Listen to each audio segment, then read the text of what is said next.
found thousands of demonstrators expressing noisy opposition to Trump's visit at various points across London. Emily Thornberry, Labour's foreign affairs spokeswoman, says Trump is a sexual predator and a racist and does not deserve the honour of a state visit. Trump has dined with the Queen at Buckingham Palace and taken tea with Prince Charles on his pomp-filled trip to Britain so far. Charles de Ledesma, London. The House Judiciary Committee is launching a bipartisan antitrust investigation into several high-tech companies Google, Amazon, Facebook, and Apple thought to be prime targets. The probe will examine if tech companies are using anti-competitive practices, among other concerns. It's the first time Congress has launched such a wide-ranging probe. Most of the world is marking the 30th anniversary of the Tiananmen Square pro-democracy protests and the murders of thousands of protesters. Everywhere, that is, except in China, where any mention is strictly prohibited. Bob Fu, the founder of China Aid, was a student leader back in 1989, and he was asked about China admitting that around 10,000 protesters were killed. I think it should be more than that. It was very brutal. You're talking about, multiple thousands. Chinese overseas are reporting they're being blocked today from posting on popular Chinese social network sites. A judge in California has taken the unusual step of removing the lead prosecutor from the case of a Navy SEAL accused of war crimes in Iraq. That after defense lawyers accused the prosecution of spying on their emails in order to find the source of news leaks. News and analysis at townhall.com. Fast Track Student Loans can get your student loans out of default, stop any wage garnishments, stop collection calls, and stop seizure of your tax refund. Give yourself a break. Stop the stress and get your student loan payments down to as little as $25 a month based on what you can afford to pay. 800-709-4395, 800-709-4395, 800-709-4395, 800-709-4395. Where can a guy get a drink around here? I don't know. Ask Mississippi. I'm just collecting tickets tonight. Come on, Peachy. I'm not slinging drinks tonight. I got caboose duty because Rusty is tired of it. I thought Rusty liked the caboose. Rusty's taking it in the caboose. No. Give me a drink. He's driving the train. Come on, guys. Come on. Can we stay on track for 5 minutes? Well, this is off track. Yeah, you're right. If you want to get derailed, join us every Sunday evening, 8 p.m. Eastern, only on MoJo 50. Do you like good coffee? I do. Do you like amazing coffee drops? I do too. American Pride Roasters, historically great coffee. Did you know if you drink APR coffee or eat APR coffee drops, it will instantly heal any ailment you have? The legendary Fountain of Youth wasn't just one fountain, but actually many fountains close to each other. Each fountain had a different APR coffee in it instead of water. Coming soon to APR is Washington, D.C. blend. It is just a bag full of hot air. APR coffee drops are not just a superfood. They're a super duper ultra mega Doppler food. They are by far the healthiest thing you can eat. Want to know the secret to what makes APR taste so good? They use the happy tears of unicorns. Go get yours today, AmericanPrideRoasters.com. That's AmericanPrideRoasters.com. Get yours today. MoJo 50. The question isn't who's going to let us. The question is who's going to stop us. Adjust your mojo now. Thank you. You're scaring me. The mothership has landed. Doc Thompson, Brad Staggs, Almighty MoJo 50. What in the hell is wrong with you?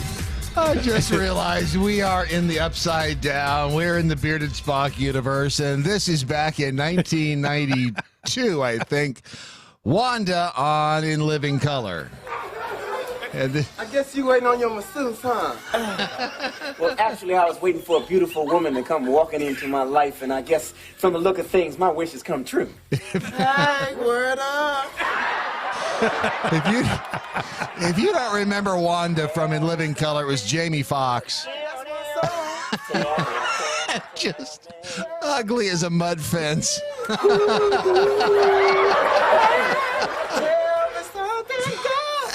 Beautiful. Say it, girl. Oh, man. You call him beautiful. That's David Allen Greer on the table there, and Jamie Foxx as Wanda. Because you ain't shy. If you find, you just accept it. Is that right, baby? That's what I'm saying for real. And poor Wanda just could not ever find love. Because if you got the butter, you might as well spread it. Because that was such a great show. I heard that. So tell me, baby, would you say you look like Whitney Houston or Paula Abdul? Well, since I'm a natural blonde and stuff, people always say I look like a black Vanna White. Vanna White? Well, I hope I get to get that free spin later on. And you never know, I might flip your letters, too. Isn't that Tommy Davidson? Is that what you said? Is that Tommy Davidson? Yeah, that's not David Allen. Sorry. See, you trying to give me all them compliments. You know, he's about to look at her. I know this. I remember this. The funniest part about this whole thing, and the reason that... See, I'm going to let my fingers do the walking. And I'm going to let your body do the talking. The reason I even thought of this was because... Yeah. Oh, you like I got a lot of tension in my lower body. I want you to take a look at this... this woman. Oh, holy hell. What the hell is that? Oh, this is the winner of the National Collegiate, the NCAA Track Championship. Cece Telfer is her name. God bless it. Was it a dude at one time? Cece was born Craig. She clinched the women's 400-meter hurdles national at the 2019 NCAA Division II Outdoor Track and Field Championships. This happened, I think, last week. Her triumph has been surrounded by controversy. Good God. When you see her next to, this is her next to the women in the field. She's about 1.5 foot taller. It's a dude. It is a damn dude. That's a dude. What's happening, baby? She competed as a man in, I think it was January 2019. And then she underwent, Teller was born and raised as Craig and competed on the men's team at Franklin Pierce University in New Hampshire from 2016 to 2018, even though she personally identified as a woman. In the 2016-2017 season, Telfer was not even in the top 200 male athletes in her event. Her last competition as Craig was in January 2018 when she finished 8th in a field of 9 in the men's 400 meters at the Middlebury Winter Classic in Vermont. After that race, Telfer resigned from the men's team and underwent gender reassignment surgery before joining the women's team. He's top of the line on the women's team, isn't he? Son of a bitch. Welcome to 2019. The dude looks like a dude, This is the craziest shit I've ever seen in my life. What the hell has happened? I cannot be successful as a man. Damn it. I'm going to be a woman. What has happened to What in the hell is wrong with people? Oh, under NCAA guidelines, male athletes are eligible to compete as women if they suppress their testosterone levels for a full calendar year. Before the year mark, they can compete on mixed-sex teams in the men's division, but not the women's. Telfer's couch, I think that would be coach. Telfer's couch, I don't know. Could be. Telfer's couch Emerson, that doesn't make any damn sense, but neither does the whole story. Claims that the vast improvement she is displaying this current season versus the previous 3 comes down to the increased effort she's putting in. And the fact that she's a dude. She's been incredibly motivated this year, and I think the transition 1,000,000% had something to do with that. It's like night and day as far as what she was willing to do as an athlete and how committed she was. Sorry. That's a man, baby. I should be treating this Jesus Christ. far more respect than I am. Telfer's most recent championship, which made her Franklin Pierce University's first gold medalist in the event, has reignited the debate over whether issues surrounding transgender athletes are being handled fairly. Robert Johnson broached the topic in a column for Let'sRun.com, writing, quote, "The fact that Telfer can change her gender and immediately become a national champion is proof positive as to why women's sports needs protection." Oh, my God. I can't. If I was to digging up Dad, just pull him out of the ground. Dad, you're never going to believe this. This is the woman's champion. But isn't that a man? Yes, it is. Bury me again. Oh, this is nuts. Or lack thereof. Thank you. Oh, that was good. That was a good one. The world is changing so quickly. I cannot keep up. Look, if you've got toddlers at home, even young kids, how do you explain this? Well, I'm glad you Dad, asked. isn't that a guy? I am. Yeah, it is, but I am so glad you asked that question. Because if we go now to the library, to the Spokane Public Libraries, God, dog. There are two competing groups. There are two groups who are butting heads, as it were, over the latest kids reading project. The first group is 500 moms strong. They are butting heads with 500 drag queen strong, and the reason is fairly simple, and it was on NBC, I think, just about 3 weeks ago. Across the country, protests, police lines, and petitions, all in a battle over books, or rather, who is reading books to children in a literacy program called Drag Queen Story Hour. Yes! Once upon a time. Jonathan Hamill helped bring the concept to New York. I guess our goal is to make every kid feel comfortable and have a safe space to explore. Kids can feel safe in a space where they might be feeling different.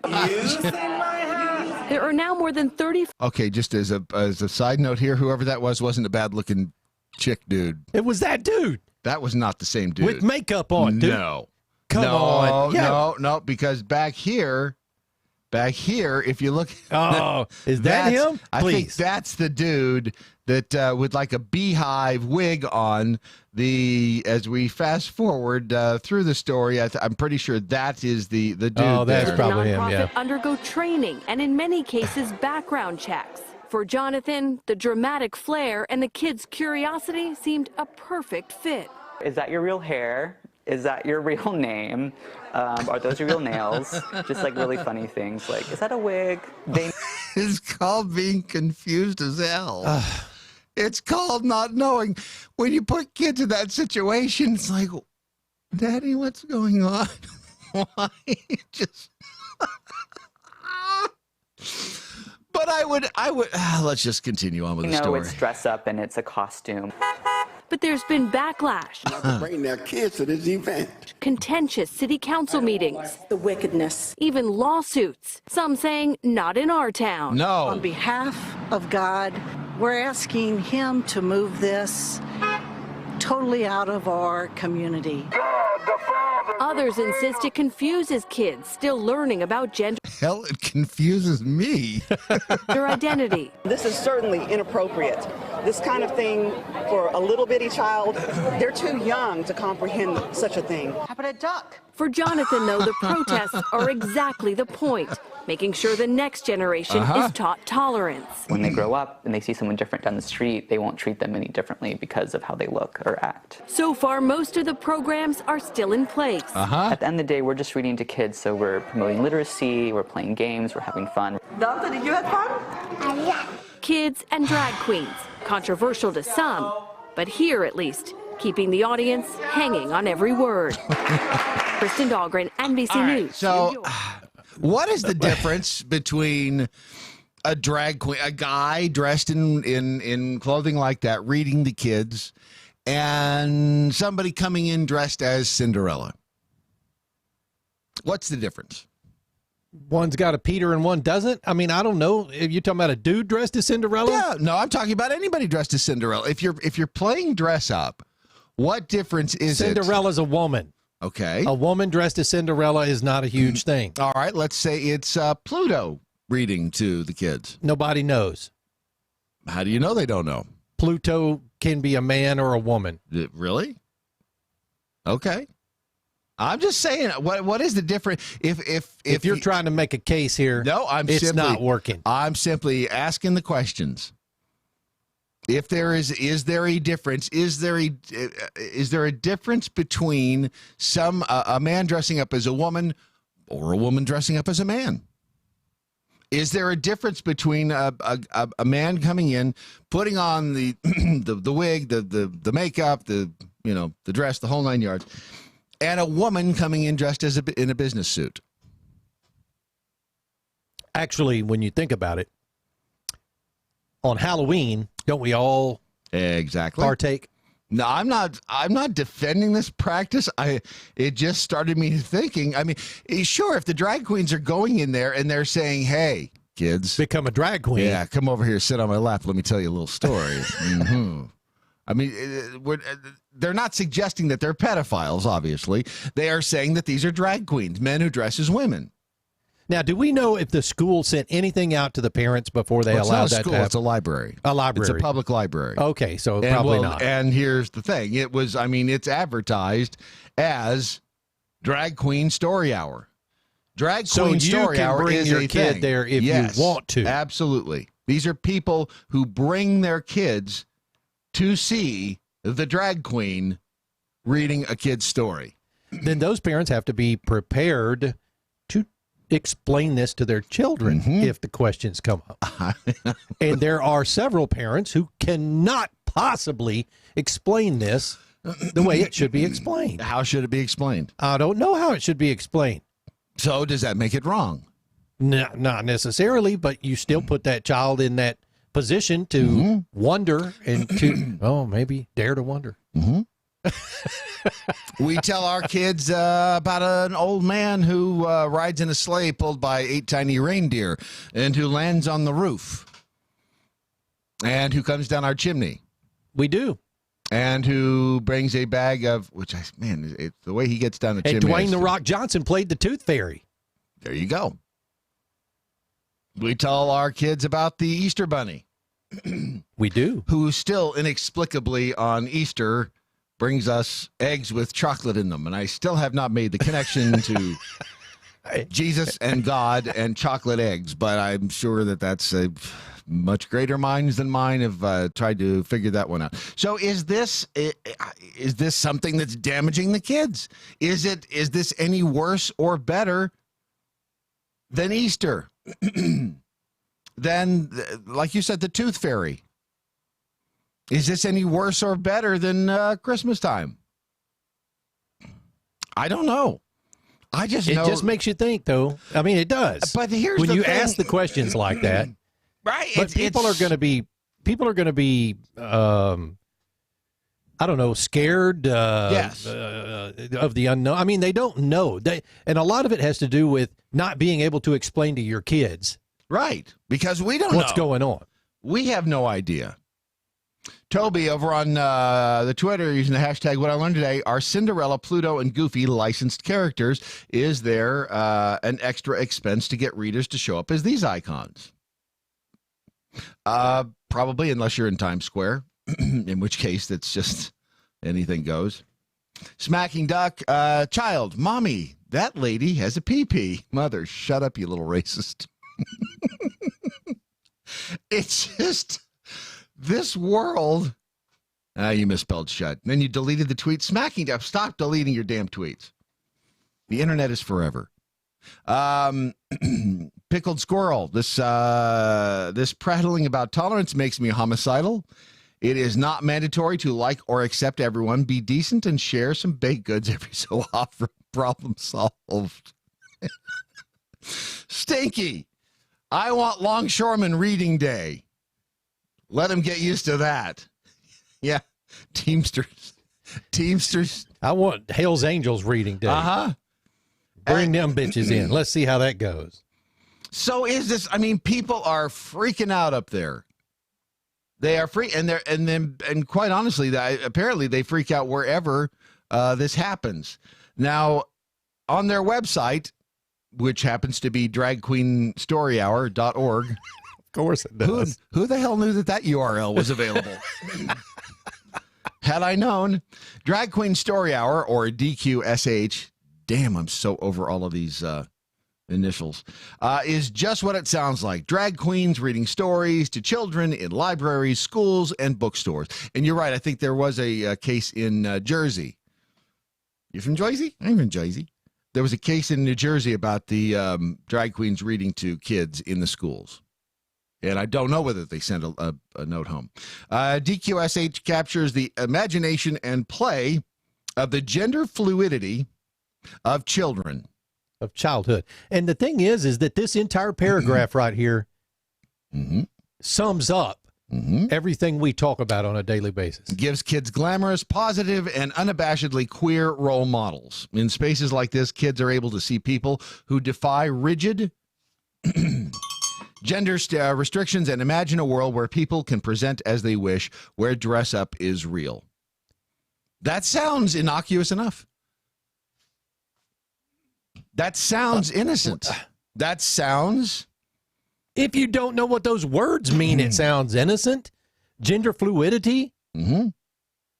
Defy rigid gender restrictions. Prior to, you could argue prior to puberty, kids are just kids. I mean, we dress them in the pink and we dress them in the blue. Boys and girls. We do. But they're not sexual beings. What were you about to say? What was I about to say? Prior to puberty, they're still male and female. But they're not sexual beings. They are kids. Well, they're just kids. We don't look them. It's not until puberty that we look upon them as, that's when they, that's when you become aware. Yes, of the other sex. Up until then, boys and little girls play together, and unless you say, oh, little girls, you're not supposed to play with dolls. Or you're not supposed to play with little boys. You're not supposed to play with dolls, and little girls. You're not supposed to play with trucks. I don't know. And again, I'm not defending any of this. It's just it's the world is obviously changing. Oh, it's changing, all right. Yeah, and I'm not. It's neither good nor bad. I'm not trying to make a judgment call on it. I'm merely pointing out it is a different world than it was.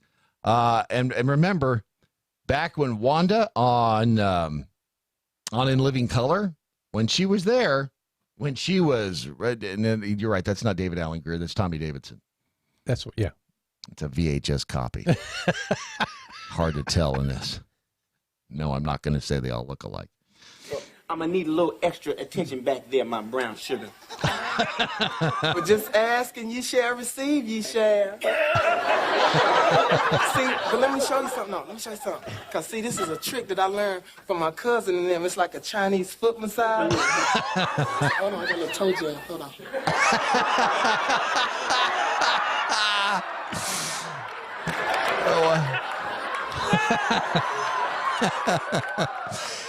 You could not do this skit today. No. You couldn't do this because Scratch you or nothing. You gonna be all right? Because Jamie Foxx would be accused of being what? Not homophobic, transphobic.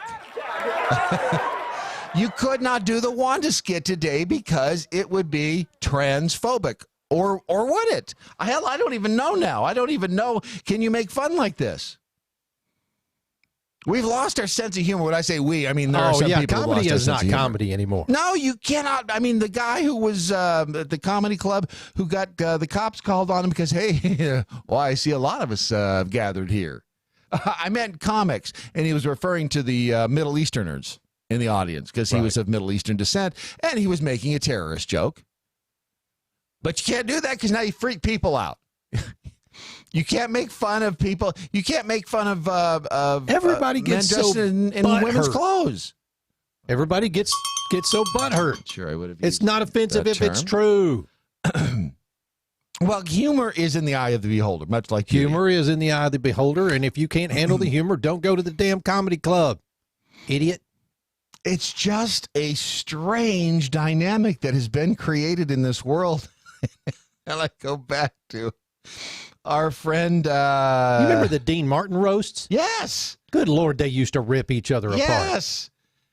I go back to our friend CC Telfer. And again, congratulate her for the women's 400-meter hurdles national title at the NCAA Division II Outdoor Track and Field Championships for Franklin Pierce University on May 25th. And damn, if I met CC in an alley, I would run like hell because she would kick my ass. That is a well-built woman right there. And by well-built, I mean, look at those biceps. And look at those thighs. And, I mean, just built like a linebacker.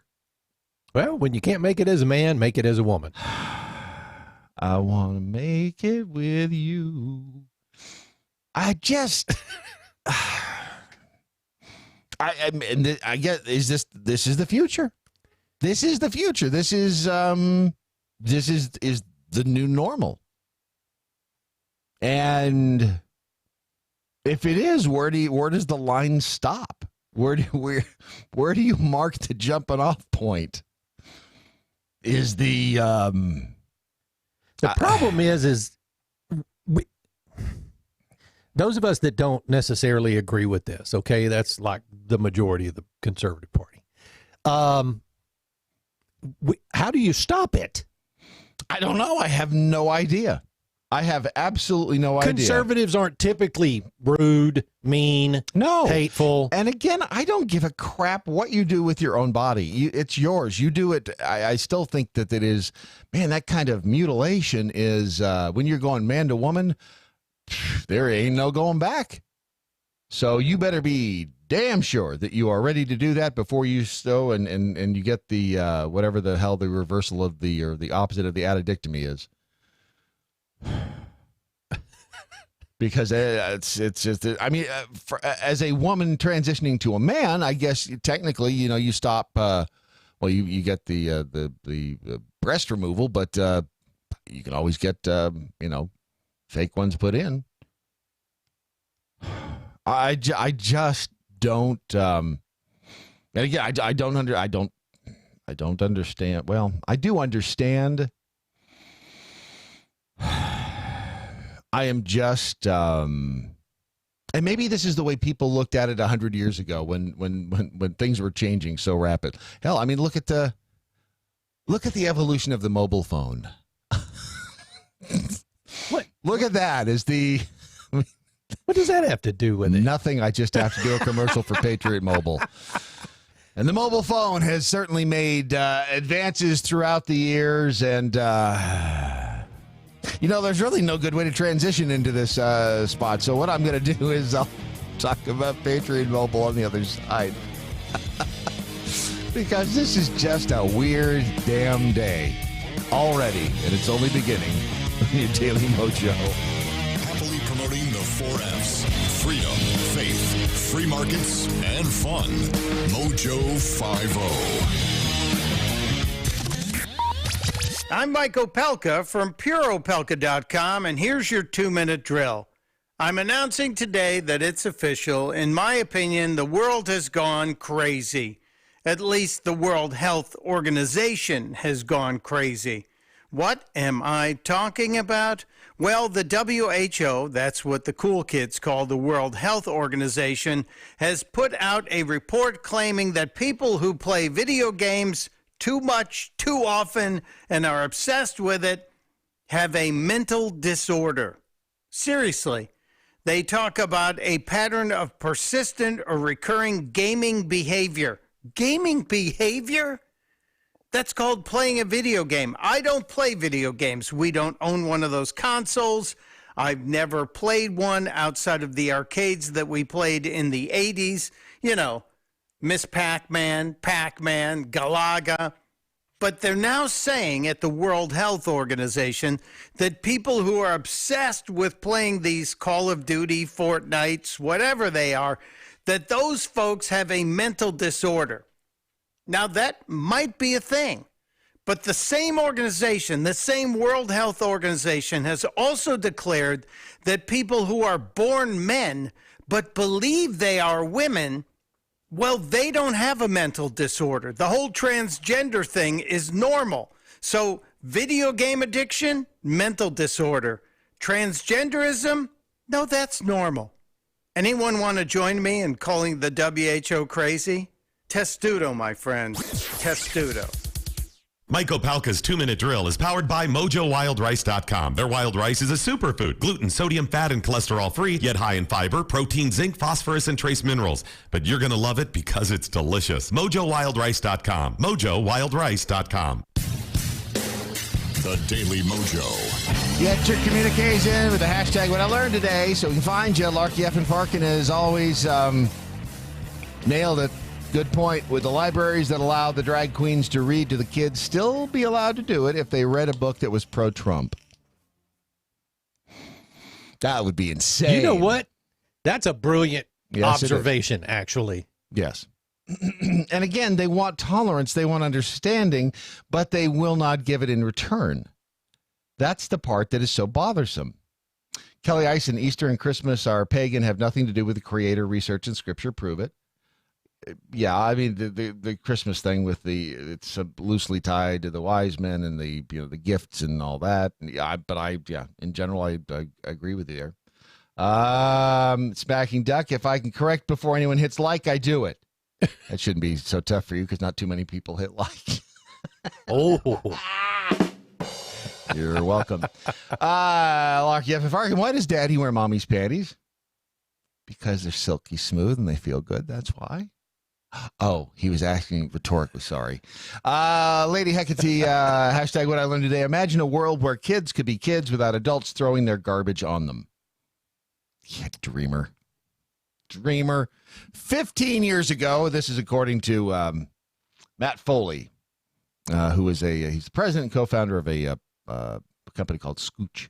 He says, we own several different gadgets to help us through the day, each of those offering a different function. Think about this: an iPod for music on the way to work, a GPS system to navigate our travels, a calculator to solve our problems, a computer to search the web, a television to watch the big game, and a chunky mobile phone or landline to verbally communicate with the outside world. It's funny because all of those are covered by a phone now. Yes, they are. That's the point. Today, we aren't carrying all those gadgets. Instead, we need one little device, performs all the functions, and it is right in our pocket. The world has absolutely changed. What hasn't changed is the battle between the left and the right. For whatever reason, we still, as human beings, cannot seem to find a way to live peaceably. Remember, our grandparents used to say, never discuss religion or politics at the table. Now you know why. This is what happens. If you go to patriotmobile.com/mojo50, that is where you'll find the welcome page just for you. Your name's right there at the top. Right there, as long as you spell your name Listenrers. E-I-E-I-O. And then if you scroll down just a little bit, you will find the different plans Patriot Mobile offers. The thing that makes Patriot different than the other companies, they're not donating to those progressive and left-leaning causes that you most likely do not support. If, in fact, you are looking to support more of the right-leaning, the conservatarian causes, the NRAs of the world, the what is it for Texans? Texans for Freedom, not Texans for Freedom. What is that? It is where did it go? The Heritage Foundation, Susan B. Anthony list, FRC Action. Now it's going to drive me crazy the rest of the day. Stop it, DM. DM's already going, don't tell him. Is it Texans for Freedom? Anyway, if you want to support those conservative and libertarian causes, if that is what you would like a portion of your monthly phone bill to go toward, please go to patriotmobile.com/mojo50. Make sure you do the /mojo50. That way we get credit for it. They continue advertising. We, in turn, can continue broadcasting to you and continue to bring you stories of CC. Every time I look at CC Telfer, I'm like, is that, the look on their face is, it's like Wanda. I know. It is, that And let's see a good picture of Wanda. There's Wanda. And there's, I mean, it's really damn close. It is a strange world in which we live. So strange, in fact, that I don't know if you saw this story of the, it went viral here, I guess, a couple of weeks ago, the story of the naked man chasing the woman down the street. Did you see that? I did not. What was she chasing him for? He was chasing her. Oh, well, I'm sorry. What was he chasing her for? He was naked, and I think if you listen, you can hear in the video. Look at this shit right here. Look at this shit. Stop her. She stole my Rolex? Yes, yeah. She stole my Rolex. Look at this shit right here. Look at this shit. This dude is naked running down the street in Miami after a woman who apparently stole his Rolex. Yeah. Well, here's what happened, and apparently the video actually went viral just a couple of weeks ago, but the event happened back in 2017. 51-year-old guy from LA comes to Miami and has a couple of drinks at the Mango's Tropical Cafe. Back in, again, this is November 2017. Well, yeah, and I think the point we're missing here, this is November 26th of 2017. The fact, no wonder people like Miami so much. The fact you can run naked down the street in November. The person filming that was like, look at this. He meets a couple of, as they term it, nice young ladies. Oh, yeah. So this guy's there. He's having a couple of drinks. He's, hey, ladies, how you doing? And they're like, hey, I'll rock your world. He says the two women offered to accompany this fine, upstanding man up to his room and give him a massage. Everybody, you know what? When you're stressed out, you live in L.A., I mean, you got the traffic to deal with. Sure, the weather's nice out there, but yeah, I mean, you're dealing with traffic. It's a lot of stress you got. That's why you come to Miami, to just kind of let it all go, to relax, to de-stress, to have a couple of drinks, to meet some nice people, have some good conversations. So when they offer to give him a little massage, just work the tension out of those thighs and those calves, he says yes. He buys them a few drinks. They go upstairs. They make it back to his room at the Marriott on Ocean Drive. What does he do? Well, he lays face down there on the bed. Buck naked. Buck naked? I mean, well, okay, let's just be honest here. I got a question here in a minute. This isn't making sense to me. He lays down on the bed. He's naked. He's going to get him. You can't get a good massage when you're wearing clothes. Naked means you've taken off your clothes. Yes. Right. Okay. So follow me through this. Well, hold on. Don't get ahead of me now. Okay. So he lays face down on the bed. He's laying there, and his new acquaintances, these two fine, wonderful young women who he has met, bought a couple of drinks for. They begin rubbing his back. Oh. I mean, they're nice. These are nice women. And all he had to do was buy them a couple of drinks.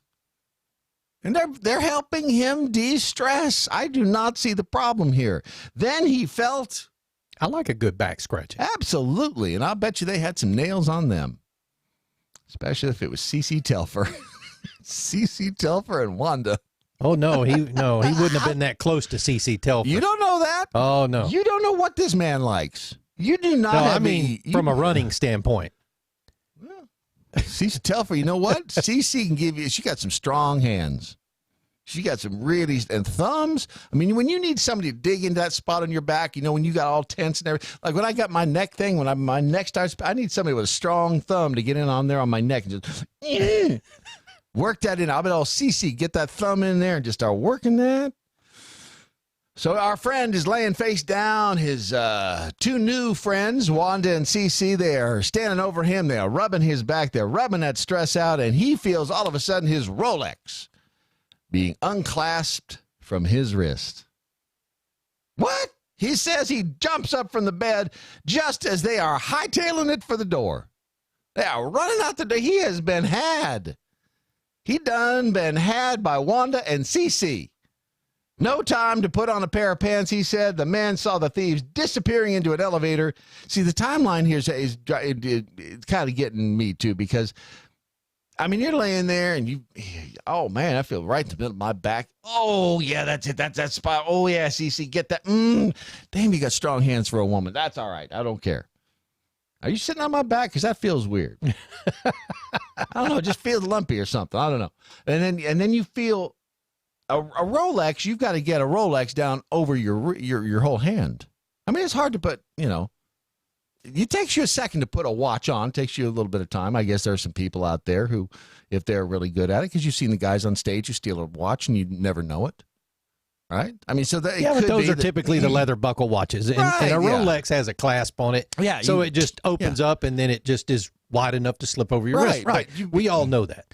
But I mean, every day I put my Rolex on. I mean, I you still have questions, though. Well, the first thing, if you start to feel your watch go and you spread your fingers out and you can't get your watch out over your hands. I mean, how many times people have tried to steal my Rolex? I just spread the 5 fingers and they can't get it off over there.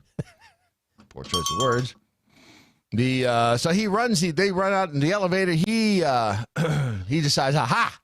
I'm not taking the elevator. I've seen that trick before. I'm going to run down the stairs to catch them. Outside the hotel, the pair, Wanda and Cece, our hero, ends. They climb into a cab. Before the driver could even ask where they wanted to go, though, the man chasing after the taxi, yelling about his Rolex. Together, the cabbie and the victim grabbed one of the women by the strap of her purse, but it broke. And both ladies vanished into the morning. Poof, gone. Never to be seen again. Rodriguez says the case was closed. I think Rodriguez is I think he is with the police department down there. He's a spokesperson. Ernesto Rodriguez. I believe he is of Latin origin. So they're gone. Rodriguez says the case was closed in March 2018 after the victim was unable to identify the perps in a lineup.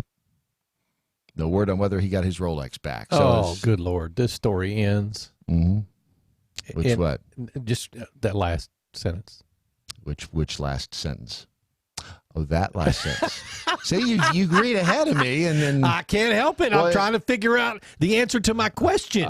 What's your question? Damn it! What's your The question? dude took off all his clothes. If the dude's wearing a Rolex, why go for the Rolex? Why not his wallet? I know we don't know whether they went for his wallet, but he doesn't mention that they went for his wallet. That he lost all of his money.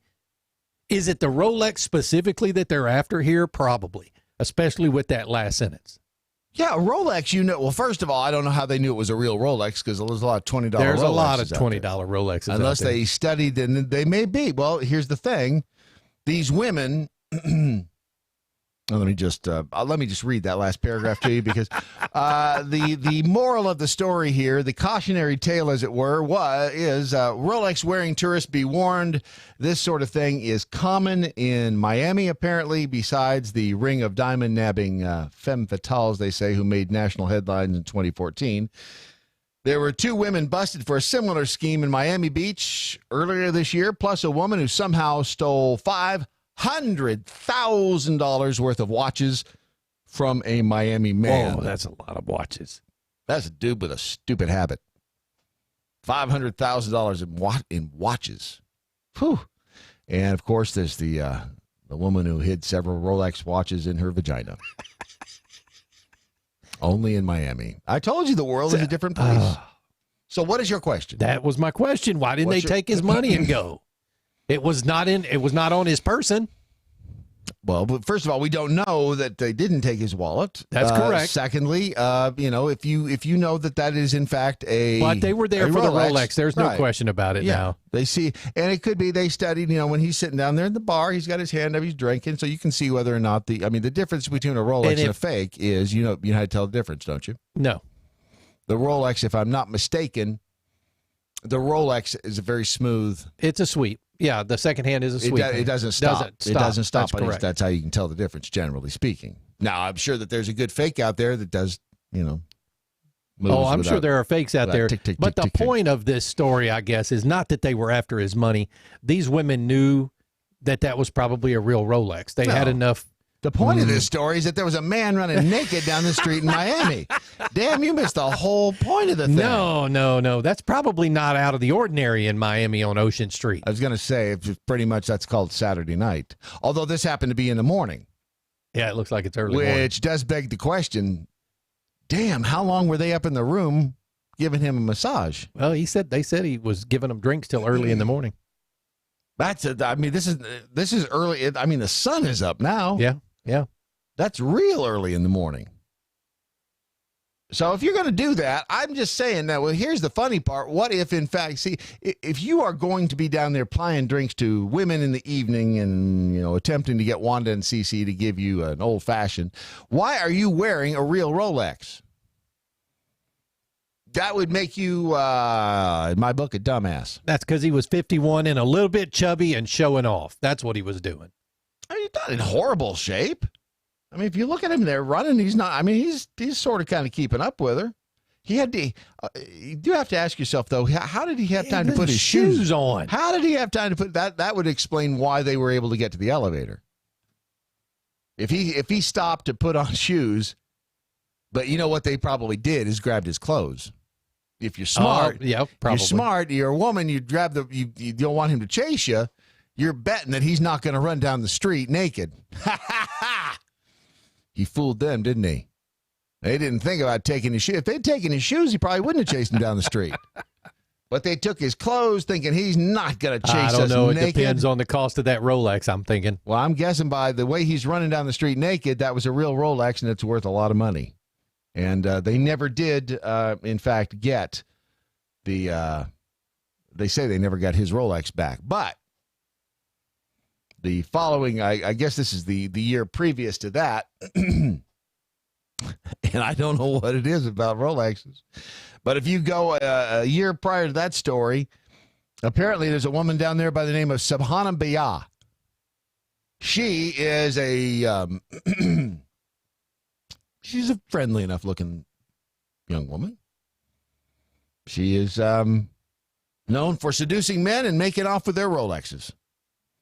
She's been charged with several similar crimes in the past, has somehow avoided jail time. And this goes back to 2016. So apparently this is a hobby in Miami. I want to know what the deal is with the Rolexes. I mean, they're worth a lot of money. No, I got that. I know they're worth a lot of money. Can you fence them, though? I'm going to guess yes. Yeah. Because if she's stealing them, there's a place to fence them. She got away a number of times with stealing a watch and not going to prison.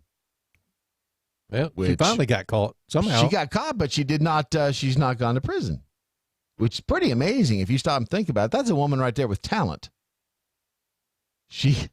But my point here, if you run into a woman, she says, "Hi, it's good to meet you. My name's Subhana." You better put a hand on your watch.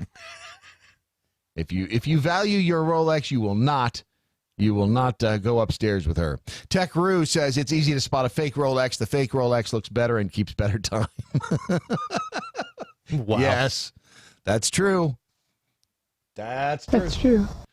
Sadly, for $20, same as downtown, you can get that fake. Put it right there on your wrist. Peekapoo, the snarky jackhole, Miami massage does not have a happy ending.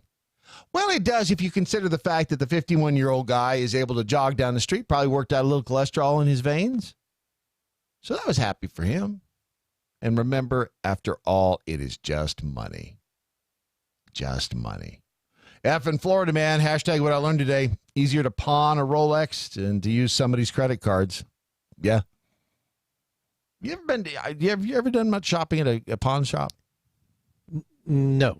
Oh, they're great. No, I mean, oh, they're great. I have shopped at a pawn shop, but I don't think I've bought anything. If anything, it was my wife bought a ring or something that was in there. Oddly, I pawned a ring at a pawn shop. Did you? Mm-hmm. My first wedding ring, I traded it for a drill press. I had to pawn a handgun once. Did you really? Yeah. Did you get it back? Yep, sure did. I pawned it, got $100 for it.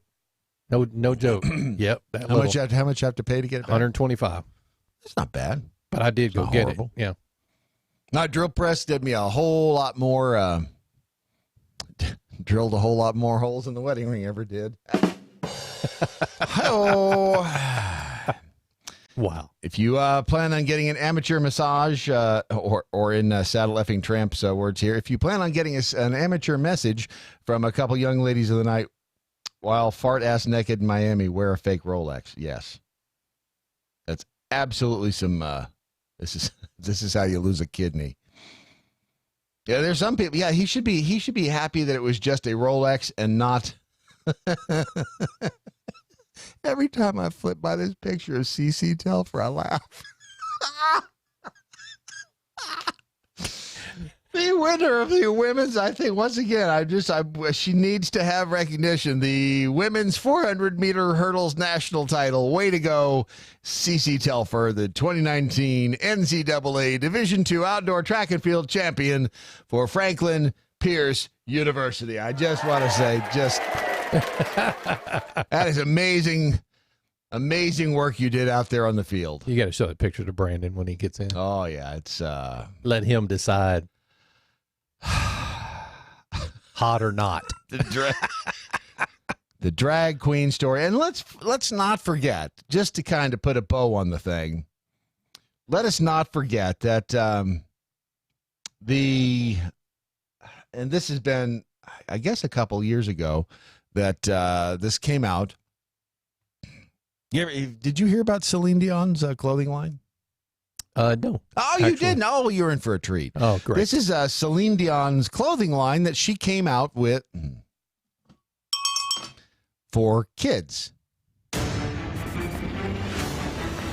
A strange video of being chased by the cops. It's okay. It's okay. I'm Celine Dion. And they handcuff her. 1 hour earlier, as the video rewinds. Our children, they are not really our children. No. As we are all just links in a never-ending chain that is life. Okay, is that not the creepiest damn music you've ever heard in your life? That is creepy. That just... Oh. For us, they are everything. But in reality, we are only a fraction of their universe. We miss the past. They dream of tomorrow. We may thrust them forward into the future, but the course will always be theirs to choose. Yes.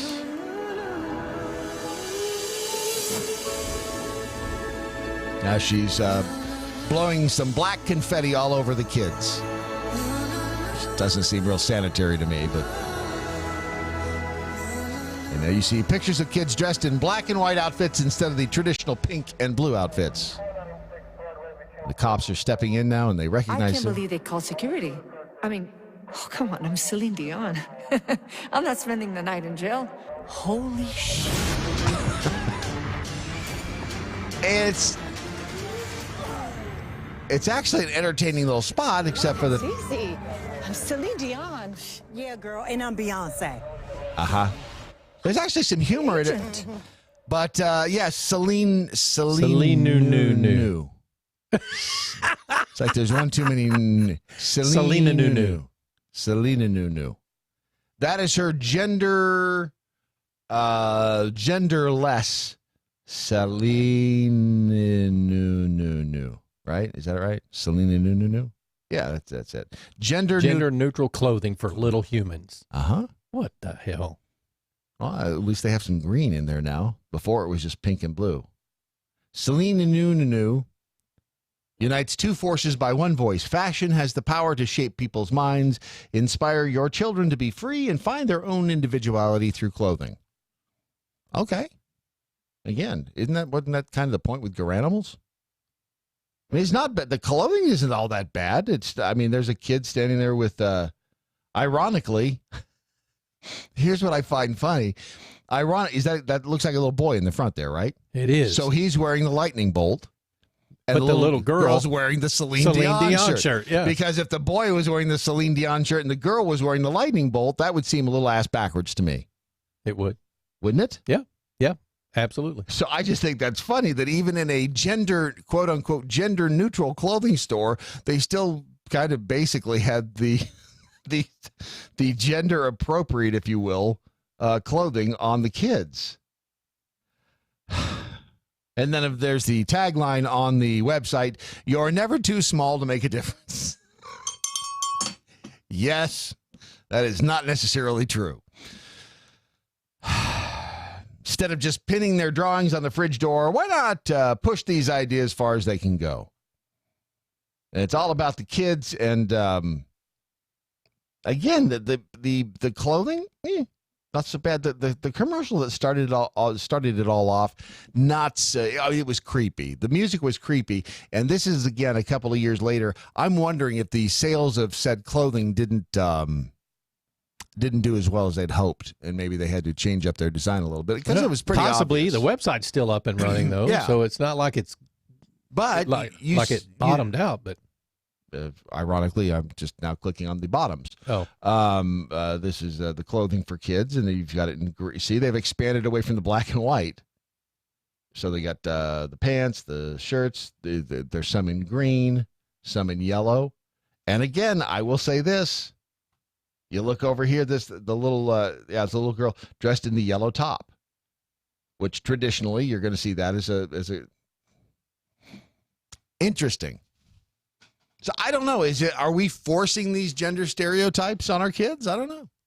When you dress when you know you're going to have the little baby girl and you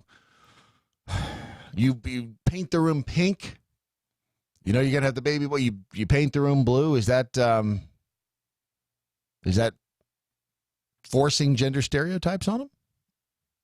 That's what I would think Sonny and Cher, remember with little Chastity? Chastity, they'd Boner. walk out there with Chastity. Now, Chastity is Chaz. And Ali Sheedy. Remember Ali Sheedy? I do. Love Ali Sheedy. Just so cute. She had a baby, 10? No, it's more than that. I think it was a girl. Now it identifies as a man. So, I don't know. It's just it's a strange world in which we live. Things are changing, and that's the takeaway from all this is, man, it is certainly not our grandfather's world anymore, and I don't know if that's good, bad, or indifferent, but it's definitely out there. One thing that will continue, however, of course, is grilling. Grilling will never go away. It will always be here. We will always be eating. We'll always be grilling. Well, I shouldn't say it'll never go away, because can you cook like the Impossible Burger on a grill? That's the one without meat, right? Yeah, but why would you? I know. Although I've tasted some of them are pretty good. When we were up there had samples of the burgers up there at the Restaurant Association show we went to last year, and it weren't bad. Did you have like a giant veggie burger? I didn't eat the whole lot, but I had a taste of it. Wasn't bad. I've had veggie burgers before, and they're not bad. I heard Chick-fil-A's got something new out now. So it's the problem is when you get this stuff forced down your throat from the progressive causes because cows fart too much. That's when it starts to get irritating. But if they can make a burger out of lettuce and it tastes good, I'll eat it. Why not? Doesn't bother me. Regardless of whether you're eating meat or grilled veggies or a Impossible Burger, whatever it is, if you're grilling, you need the grilling sampler pack from MoJo Wild Rice. And if you go to MoJoWildRice.com, you'll see it there. You scroll down just a smidge, and you got the grilling sampler pack with all the goodies for your grill. And if you use the promo code GRILL10, you will get 10% off.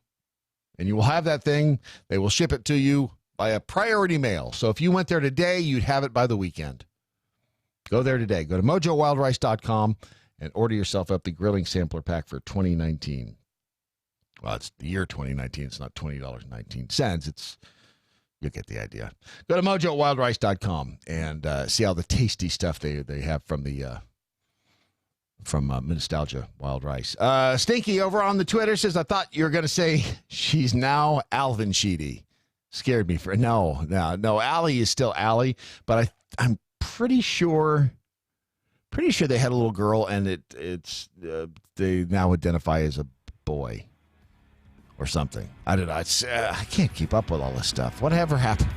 Didn't the Sheedys have a nice little young man? Yes, I think they did. He grew up to be an executive. Worked for Kodak for years. Went to work for General Motors and retired with a gold watch. Yeah, not so much. Not anymore. This is your Daily Mojo.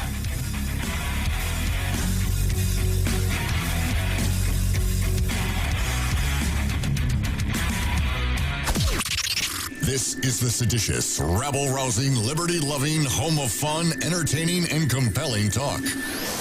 Mojo 50. Breaking news this hour from townhall.com. I'm Wally Hines. President Trump is making nice talking about his relationship with outgoing British Prime Minister Theresa May. It's been outstanding, and I guess some people know that, some people don't, but you and I know it. But it's been really a very good relationship, and I appreciate it very much. Those words come just days after the president threw his support to May rival Boris Johnson to replace May. Security is tight and streets are blocked in many parts of London as thousands of demonstrators take to the streets to protest the president's state visit. Australian media reporting a 45-year-old man has been taken into custody after he reportedly opened fire with a shotgun at a hotel in the city of Darwin. 4 people are reported killed, an unknown number injured. The House Judiciary Committee is launching the first-of-a-kind bipartisan antitrust investigation into several high-tech companies. The probe will examine if tech companies are using anti-competitive practices.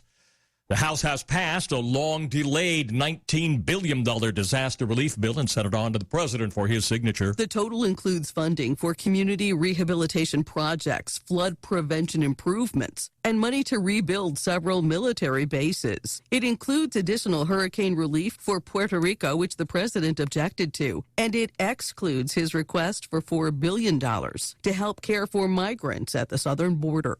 Jackie Quinn, Washington. Most of the world, except for China, is marking the 30th anniversary of the deadly crackdown on pro-democracy demonstrations in Tiananmen Square. Thousands of protesters were reportedly killed in that crackdown, and a photograph of what is now known as Tank Man standing in front of a tank has become an iconic image. New York could become the first state to outlaw the declawing of cats. Declawing is already illegal in much of Europe, as well as Los Angeles, San Francisco, and in Denver. News and analysis at townhall.com.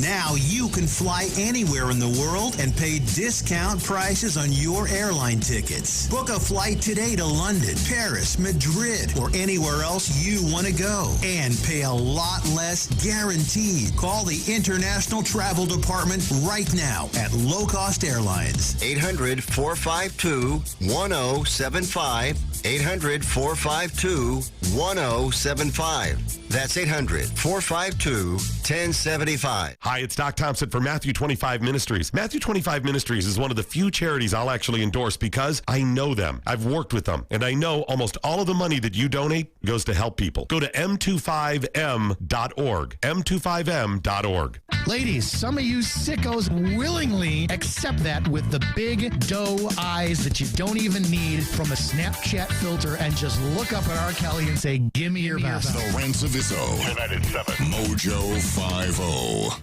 Dr. Ken Brown here, host of Gut Check Project with my co-host Eric Rieger. Eric, we've been seeing MoJo guys over there and over here at Spoonie talk about Atrantil for bloating. I've seen in my practice that Atrantil is a whole lot more than just a bloating product. Yes, it does a whole lot more than just fix bloating because of the polyphenols that you find in Atrantil. You're exactly right. The polyphenols are those molecules that we find in the Mediterranean diet. It makes vegetables and fruits very colorful. What are some of the things that these polyphenols do, Eric? These polyphenols can actually stop inflammation. They can help you have more energy. They can help you with anti-aging. And polyphenols are great for athletes. It sounds like it's going to help a whole lot more people than just bloating. Tell me how everybody should be taking Atrantil. If you want to dose Atrantil, it's 2 capsules 3 times a day, basically with your meals. But if you aren't bloated and you just want that polyphenol intake every day, 2 to 3 capsules a day will work for you. Go to lovemytummy.com/mojo. If we weren't so bad. To puppy rape. I like to cuss. Do I want to keep my penis? Cat wants some black titties. We wouldn't be so good. Mojo 50.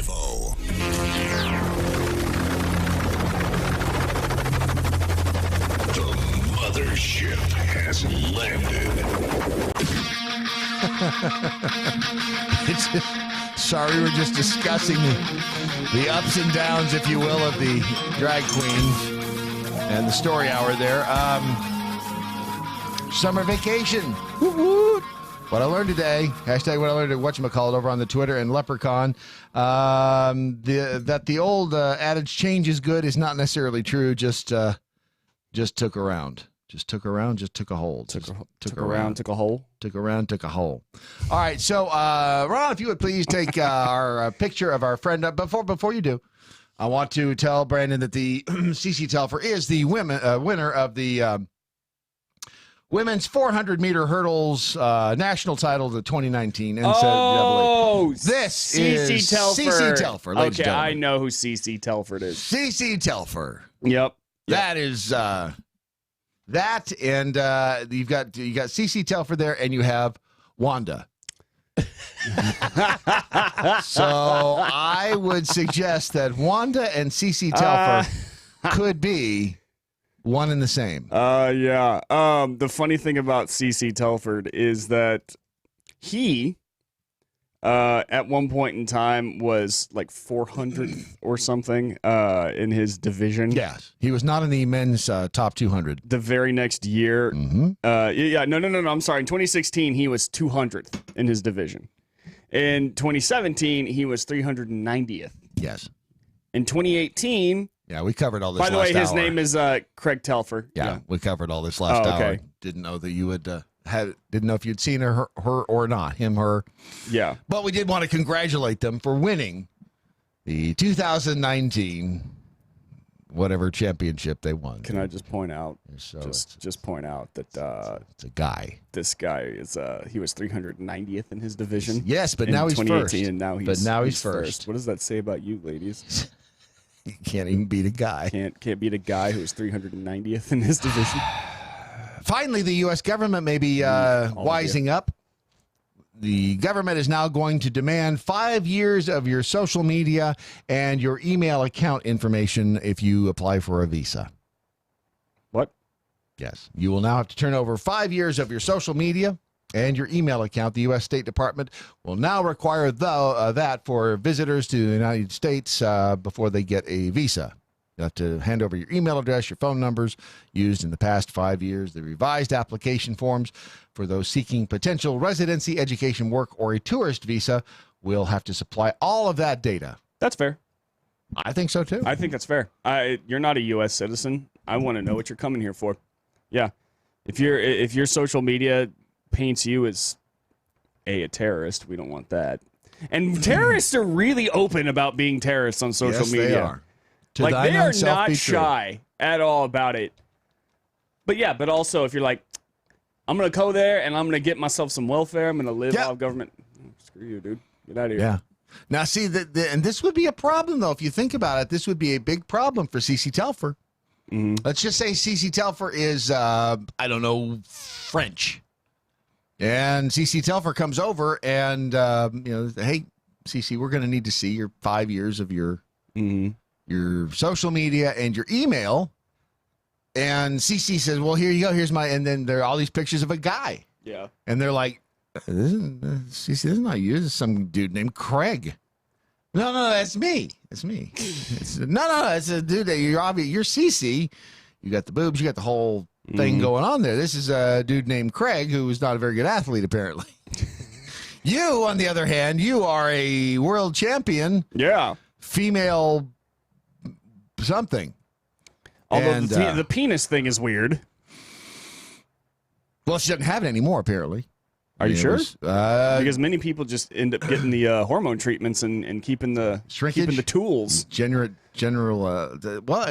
See this. Keeping the tools of the trade, Brad. The tools of the trade. Keeping it right there in the toolbox. That's right. They don't take it out. No, I believe, but it's not. I think that it said that she underwent transgender surgery. So under NCAA guidelines, male athletes eligible to compete as a woman, if they suppress their testosterone for a full calendar year before the year mark, they can compete mixed sex teams, but not the women's.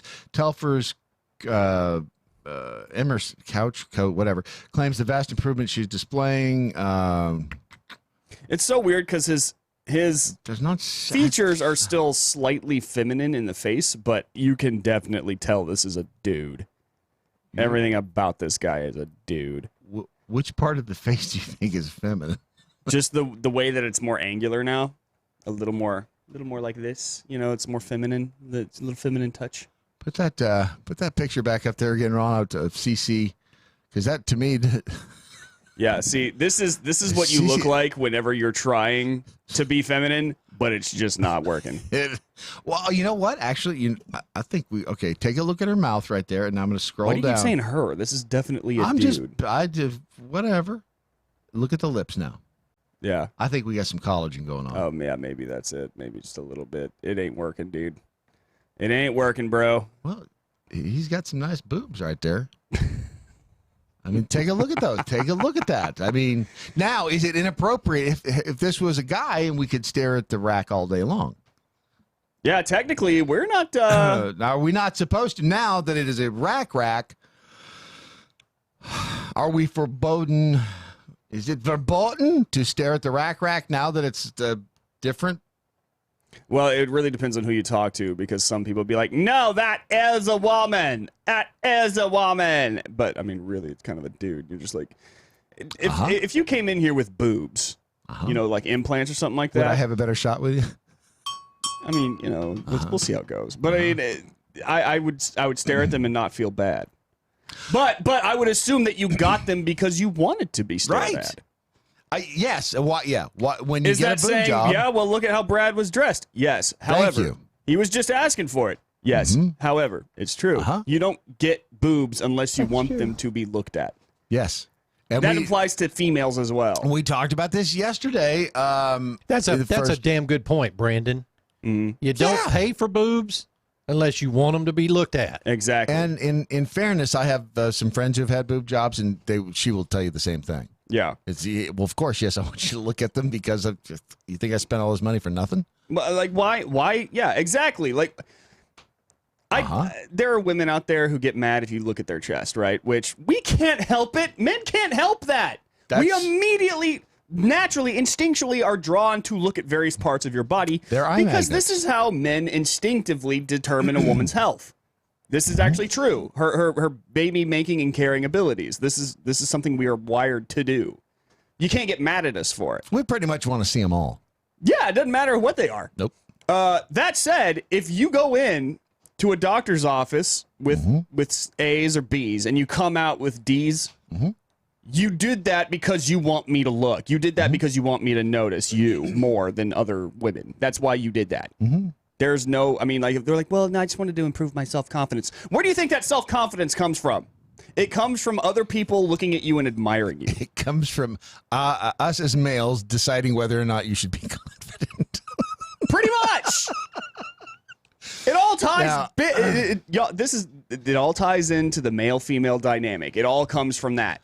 They're like, well, I like to go out and get dressed up and look pretty, but not because I want other men. I want to compete with other women. What do you think you're competing for? Men, the attention of men. The question that we never got the answer to yesterday, though, is why, as a man, you can see your nipples, but if you transition into a woman, then we have to fuzz them out. But if you're a man, you can see a man's nipples all day long. Right. But if they transition into a woman, suddenly we have to pixelate the nipples. You can't show them on television. That's so weird. I know. It's. I kind of get it. What? How? Explain that to me. Okay, so because I don't. Not even a little bit. Men's breasticles, are not associated with sexual. What's the word I'm looking for? Like, there's a sexual element to women's breasts. Right now, if you ask a gay man or some straight men, the nipples are still very sexual on a man. The reason that the reason that we're sexually attracted to breasts is not just because they're breasts. Oh, look, it's because once again, you're proving my point for me, by the way. Well, hang on, let me finish, Bradley. It's because we want to again see the baby making care, health, yada yada yada of a woman. If a man mimics that, right, and it looks just like a pair of breasts from here there, right, it's still, I think, super distracting, and still, especially for the less discerning members of our society, cause them to make some trouble. Okay, all right. That's my now. That's my guess. Now I'm going to go back to what you just said about CC Telfer. That's a dude. That's a dude. But we can't see his boobs. Right. We can if we just go find a picture of him online. No, I'm saying if we were to see, but that's what I'm saying. After the transition, we can no longer see them without pixelating them. Yeah. It's just a little crazy. Yeah. Yeah, it is crazy. I do agree with you. I'm not saying I don't. I'm just trying to navigate my way in this crazy mixed up world of ours. That's all I'm trying. Yeah, I'm looking. I agree, Brad. I'm looking for sanity in a mixed up world. Exactly. I'm just trying to figure it out. That's all I'm doing. Just trying to figure it out. Gut bacteria, on the other hand, may change the way many drugs work in our body. Whether you're male, female, them, they, zid, zed, zer, two-spirit, whatever you are, if you got gut bacteria, and you do if you have a digestive system, because if you don't have a digestive system, you're going to die. You're going to die. You're going to die. You're going to die, son. Got a digestive system, you need Atrantil. Go to lovemytummy.com, find out why bloating, abdominal discomfort, and general body inflammation are not good. You can get your daily polyphenols. Need a minute? We'd like to announce that polyphenol is the 2019 women's leader in the shot put, although the transition was just recent. Go to lovemytummy.com and find out more about Atrantil. That's lovemytummy.com/mojo. I think we just move on now. We've scoured news platforms and agencies around the globe for today's most profound news headlines. Presenting them now, here's Brad Staggs. Nipples! I just want to say nipples. You were like just chomping at the bit to get that out? Nipples! Is there anything else you would like to say before I get started? Nipples. Just nipples? Just nipples. Just nipples. Got it. Well, thank you, Brad, for... You're welcome. And furthermore, nipples. Oh, 5 headlines from the information you will take. But like CeCe Telford's boobs, one of them is fake. Oh, nice. Yeah. That's true. Yep. I'm getting good at this, Brad. I'm not going to lie. Don't cheat, please. Please. First headline. Giant new toilet paper rolls with millennials in mind. Okay. It's hard to say if anyone is flush with excitement. Oh, I see what you did there. Over this development, but the rolls are massive.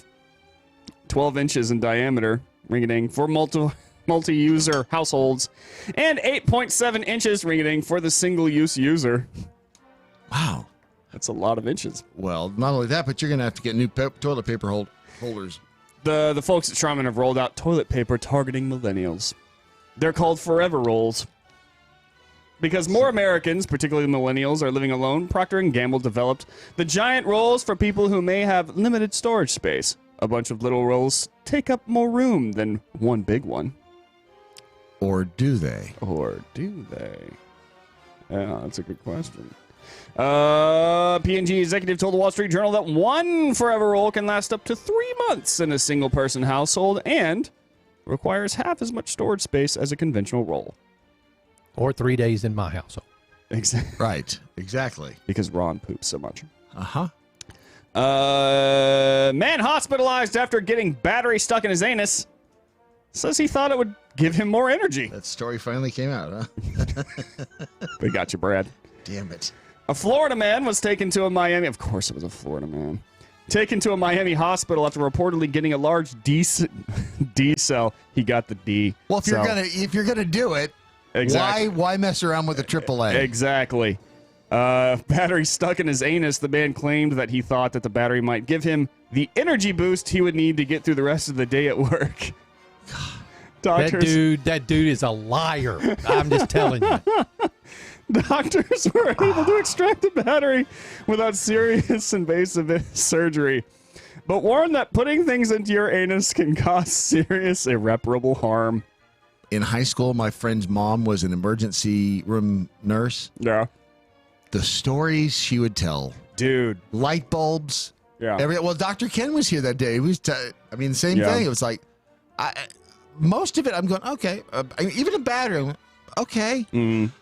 A light bulb? Yep. What are you, crazy? Yeah.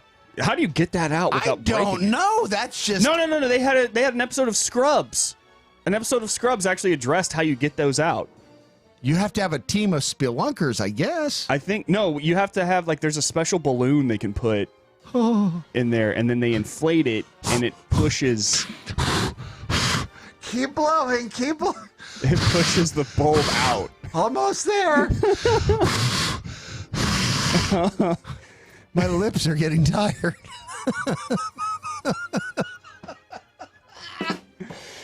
Blow it up your ass. Safe sealed for 40 years until museum visitor spins the dial. That's lucky. No kidding. What was locked inside the safe was a 40-year mystery. The combination had defeated locksmiths and befuddled former employees at the hotel it once occupied. This was till 2 weeks ago. That's when the safe was opened by an unwitting visitor to the Vermilion Alta Museum, where the safe sits quietly in the basement. Say that 10 times fast. Safe sits quietly in the basement. Yes. Safe sits quietly in the basement. Safe sits quietly in the basement. Safe sits quietly in the basement. Safe sits quietly in the basement. We got the point that you can do it. More of just kind of a... I'm good at the speaker rings. Uh-huh. Yes, you are. That's when the safe was opened by... Yeah, I read that part. I had moved on to the next item on the tour. I'm good at the read rings, too. Uh-huh. I had moved on to the next item on the tour when he just went down on his knees and started playing with the dial. Recalled Tom Kibblewhite. A long time... Kibblewhite. I like that. A long-time volunteer at the town museum. In Miami, you got to pay an extra $20 for that. He was just wandering around with a stethoscope and lockpicks on his Exactly. I just happened to, in all the... I guess over a course of time, it was bound to happen at some point. Like, anything is possible over enough time. Yes, that's the give 1,000 monkeys 1,000 typewriters. Exactly. Although his vehicle had Safe Crackers or Us on the side of it, he was just wandering around. We don't know why he had a huge drill bit, but, you know. It couldn't have been more than 2 minutes. He tried the handle and the safe opened, Kibblewhite said in the interview Monday with BBC Radio's Edmonton in the AM. I was in total shock, and he was too. I asked him if he was a professional safe cracker. Ron, he said, no, I'm a machinist. I work in Fort McMurray. Would you just call me a cracker? Cracker? Loser. Would machinist be machinist? Just asking. I like machinist better. He talks pretty. I like it better because I speaker's good. Uh-huh. Loser asked to be reimbursed for drinks after getting girl's number. I don't blame him. I really don't blame him. Say that one more time. He smacked her for not what? Loser asks to be reimbursed for drinks after getting girl's number. Wait, she gave him her number and he said, nah, just pay. No, I'm going to guess that That's stupid. well, let's see. A woman has recounted how a brief encounter with a handsome stranger at a bar turned ugly after she received an outrageous demand the following day.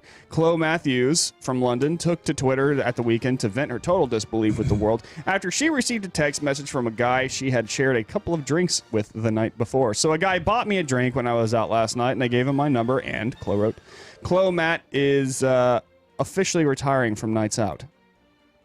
Well, who wouldn't be? The tweet was accompanied by a screenshot of a series of text messages Chloe woke up to from the next day. Hey, who's this? X, the stranger wrote. When the student paramedic answered that she had been the girl he was chatting with at the bar the previous night, he then asked if she had been wearing the denim dress. Nice one, he wrote back. She confirmed that it was her indeed. Could you transfer me for those drinks I bought you last night since we didn't go home together? Wow. Sorry, since we didn't go home together. Wow. Wasn't really worth my time, was it? Wow. Wow. That takes cojones What right a there. Dick. Aside from his atrocious spelling and grammar, the guy's demand for a refund after he failed to get laid is in this presumed transaction left Chloe and the rest of the world completely floored. Wow. He didn't get laid, and therefore, he was like, Hey, money you back. know what? Sometimes you lose your investment on Wall Street. Well, you know, sometimes the I guess Bitcoin doesn't pay you roll off. the dice. Yes, you place the bet, you roll the dice. Mm-hmm. I understand it. Sometimes I don't condone it. The roulette wheel comes up, and you bet it all on red, and it comes up black. That's a good way to. You know what, Brad? That's a really good way of looking at that. You know, or it could be a racial way of looking at it. I mean, I could have simply, I could have dissed our black brethren just then. But you'll never know. You also said red, so That's you true. got the Native Americans, Yeah. too. I mean, you could be betting on the Native Americans and you roll the blacks. Yeah. Just saying. Anything's possible. Anything's possible. And you got CC Telford. Yeah, and you get CC Telford. Think I'm dancing with a man. Media Matters, you can email me at Brandon at MoJo50.com. We will gladly take the publicity. That's right. Oregon Fire Marshal enlists Bigfoot to help prevent wildfires. Okay. The Oregon Office of State Fire Marshal announced Wednesday that a Pacific Northwest legend known as Bigfoot is joining fire prevention activities statewide, particularly in the wildland-urban interface and communities at greatest risk of wildfires and property loss. Starting in June, USFM will be promoting wildfire safety education with its partners using Bigfoot with the hashtag Believe in Fire Safety. Okay, well, and this has bothered me since I went to Yellowstone, why they have Smokey the Bear saying only you can prevent forest. Yeah, what's the matter with Smokey? That's bullshit. No, I'm not the person. Lightning will cause a I have nothing to do with lightning, so I cannot prevent. So don't be laying that at my feet. That's right. You need to be talking to God. God is the one who sends those things, man. Bigfoot can kick the crap out of Smokey, too. Really, you think? Oh, because Smokey's a grizzly bear who has been... Yeah, Bigfoot has got... You've seen claws on a Yeti? Yeah, but have you seen claws on a bear? On a grizzly bear? Uh-huh. Yeti can pose for a photo. So can a grizzly bear? They wave at people. They're wavers now. Yetis are meaner. I don't know. I was married to Have one. you seen... I watched a video of a guy chasing a grizzly bear on his snowmobile. Uh-huh. He was right behind it. The bear's just galloping, and then the bear goes, stops and turns around and looks at the guy. It's like the guy's like, "Are you chasing me? Oh, snap. Are you chasing me, mother?" And then just heads right for him. It's like the dog chasing the car. Oh, God, dog. Yeah. That's terrifying. That's like the scene from Jurassic Park where the T-Rex is chasing the Jeep. Except, what is it in Pirates of the Caribbean? The pirates don't eat the guests. Jeff Goldblum. All right, so. I love Jeff Goldblum. I do too. So, which one is fake? You have to tell me. Is it the giant toilet paper roll for millennials? Is it the man with the battery up his butt? Is it safe sealed for 40 years until museum visitors spins the dial? Is it the loser who has to be reimbursed after not getting laid? Or is it Bigfoot now working with Oregon fire marshals to prevent forest fires? Which one is fake? You tell me. But first, Brad Staggs. I drank half a pot of Brandon Morse monkey bread blend yesterday. This morning, it was really, really good. I recommend you get some. I have so far resisted the urge to eat coffee drop this morning. Good for you. Thank you. I'm trying. proud of you. I want to feel pretty. I do too. I just want to feel pretty. Go to AmericanPrideRoasters.com. It's APR coffee. It's the best coffee in the universe because, of course, they use the tears of a unicorn. Which one? AmericanPrideRoasters.com. Which one do you think, Ron? Battery in the butt, battery in the butt, battery in the butt. Battery in the butt? I'm going with the... Put a battery in the butt. I'm going with a phone number for the drinks. Phone number for the drinks. Yeah. All righty. Smokey Bear, Bigfoot, cheap cousin. All right. The Happy Owl said the toilet paper is fake. And Free Range Prisoner said Energizer anus is fake. There you go. And? I think Ron's cheating because he got it right again. Did he really? Battery in the butt. Well, that's how is he right so often? I think he's cheating. I don't have anything to cheat with. You see me sitting here. I'm not searching. You've got a laptop behind the got wall that we sorts can't of internet see. stuff right searching. Ah, jeez. He's got experience with batteries in the butt, apparently. Daily Mojo. A free exchange of ideas. Mojo 50. Never Forgotten Apparel is more than just a premium women's and men's clothing line. It's a movement to remind us to wear American-made and serve those who serve us. Our heroes. Never Forgotten Apparel gives 20% of their total sales to nonprofits that support homeless veterans and off-duty firefighters, and 50% to individual veterans and firefighters in need nationwide. Check out neverforgottenapparel.com. Use promo code MATT, M-A-T-T, and get 15% off your purchase. Hi, this is Lee Colan with your Leadership Matters Minute. About 350 years ago, a shipload of travelers landed on the northeast coast of America. The first year, they established a town site. The next year, they elected a town government. The third year, the town government planned to build a road 5 miles westward into the wilderness. The fourth year, the people tried to impeach their own government because they thought it was a waste of public funds to build a road 5 miles westward into the wilderness. These were the same people who had the vision to see 3,000 miles across the ocean and overcome the hardships to get there. But in just a few years, they were not able to see even 5 miles out of town. They had lost their pioneering vision. With a clear vision of what we want, no ocean of difficulty is too great. But without it, rarely do we move beyond our current boundaries. I'm Lee Colan, and this is your Leadership Matters Minute. For more tips and tools, text the word leadership to 444-999. The Conservative Cartel. So glad you're along for the ride. Head over to Twitter. I'm at the Cartel Matt. You can find me on the Insta. Same handle. The MeWe's, Matt Locke. You can find us on Facebook. You shouldn't, but you can. The Conservative Cartel, MoJo 50 Radio, and then we're over at our platform, which is where we want you to go, MoJo50.com. MoJo50.com. We've got the video, we've got the chat. MoJo 50. The Daily Mojo. Weapons grade jackhole. What I learned today, the Bigfoot one is fake news. Wrong! Lucky up in Parkin. Squatchy says only you can prevent forest fires. I like that shirt. I just retweeted it. I may have to get one of those. That is a really cool looking shirt. I like the Squatchy shirt. I too would like one. So there is a YouTuber by the name of Kangwa Ren. Kangwa? Kangwa Ren. Right. He apparently he's based in Barcelona, and he does little pranks on YouTube, does things, and he goes out and has people do stuff. And he took Oreo cookies and he scraped all the creamy filling out of the Oreo cookies, and he replaced the creamy Oreo cookie filling with toothpaste.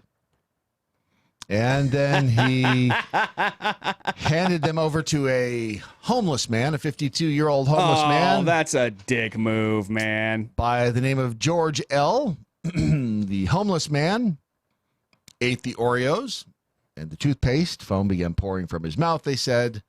Kangwell remarked, maybe I've gone a bit too far, but look at the positive side. This will help him clean his teeth. I think he hasn't cleaned them since he became poor.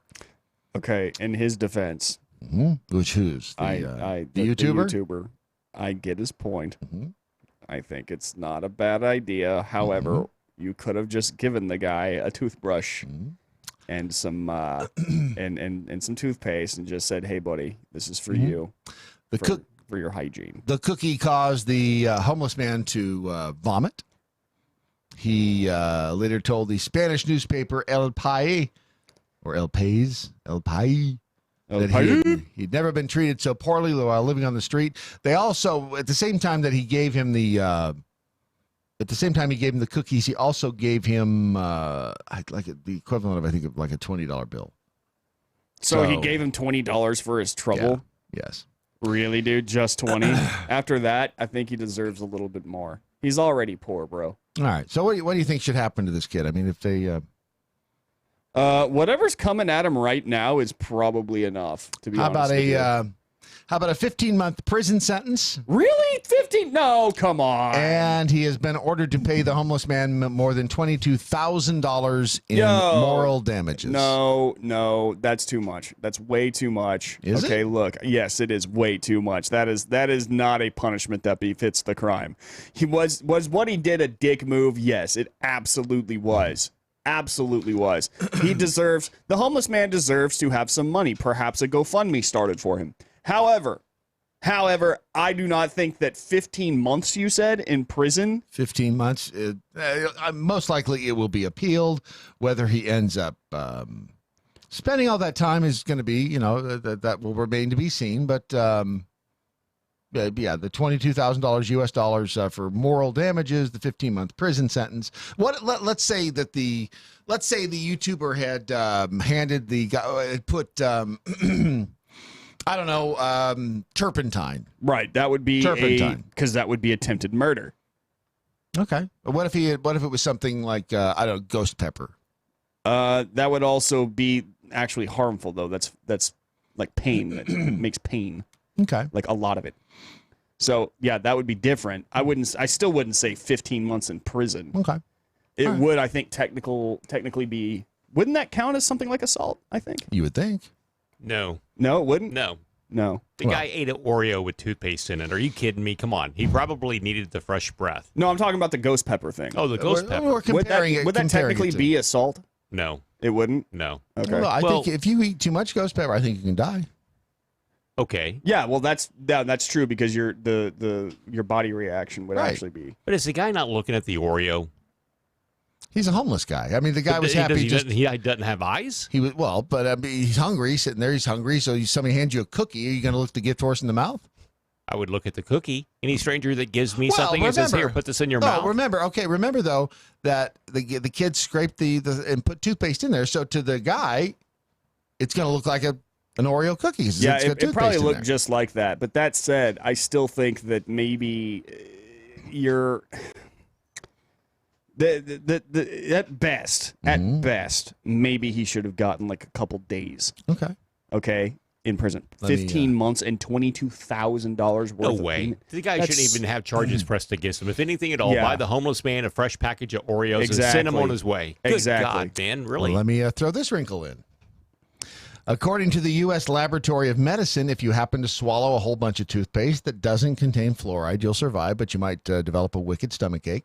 Okay. You should still drink a lot of water or milk and don't induce vomiting. Okay. You'll most likely be okay because non-fluoride toothpaste is non-toxic. However, you should still contact the National Poison Control Center, a hotline that'll help you connect you to a poison expert. Okay. If you swallow a lot of toothpaste that does contain fluoride, you've got a problem. Poison Control Center should be called immediately. Make sure you know exactly how much toothpaste was consumed in order to help them out. Fluoride is poisonous in high quantities. Oh. Okay. And if you swallow a large amount of it, side effects may include stomach pain, intestinal blockage, convulsions, diarrhea, difficulty breathing, drooling, shock, tremors, weakness, vomiting, heart attack. Okay. Does that change the It was an your stance? Oreo? It was an Oreo It was cookie. just an Oreo cookie? Not just one. Well, I don't know. It was two. To be It was two fair. Oreos, and it had toothpaste in it. And if that's the case, then go after the toothpaste maker. If that's truly the issue, I mean, seriously, if you want to get big bank, go after the toothpaste maker. Then Let's see how many he. How many did the guy eat?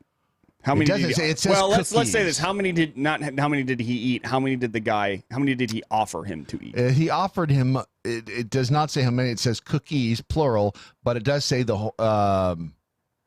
Filled the cookies, toothpaste, hand him over as the homeless man ate the Oreos and toothpaste. Mm-hmm. Phone began pouring. So he ate at least one, maybe. I don't know. Let's say he ate two. Because see, I am going to imagine that the moment that you bite into an Oreo and you taste that it's toothpaste and not cream filling, you're gonna know it's toothpaste. Well, okay, you're assuming the guy. First of all, that's making an assumption. The homeless guy, knows what toothpaste tastes like. You're gonna tell me that this guy's never brushed his teeth in his life. That he's been poor all of his life. Ever since he arrived on this planet. He never had parents that made him brush his teeth. Don't know. Or never had an offer from like a no way of knowing that. No, I mean, what I do know is that refuse to somebody believe put toothpaste between two Oreo cookies. I'm with you. I mean, I would think that you would know. However, we just don't know. We don't have that piece of information. I understand, but I mean, so the punishment. I'm still not seeing how the punishment befits the crime in any way. But technically, it's poison. Technically, yeah, but anything's technically poison. Look, if I give you a ton of alcohol, I just offered you poison. Right. It is poison. Alcohol technically is poison to the human body. Right. But if I don't know that it's in there, but it's like a roofie. If I give you a roofie, but I put it in your drink, you don't know it's in there. Am I still responsible because you didn't know it was in there? But that's an actually like harmful drug. Whereas both toothpaste and alcohol are regularly consumed products. Not swallowed, though. And I'm just reading this is the National Poison Control Center. If you eat toothpaste that has fluoride in it, those are the symptoms. So technically, it is a poison.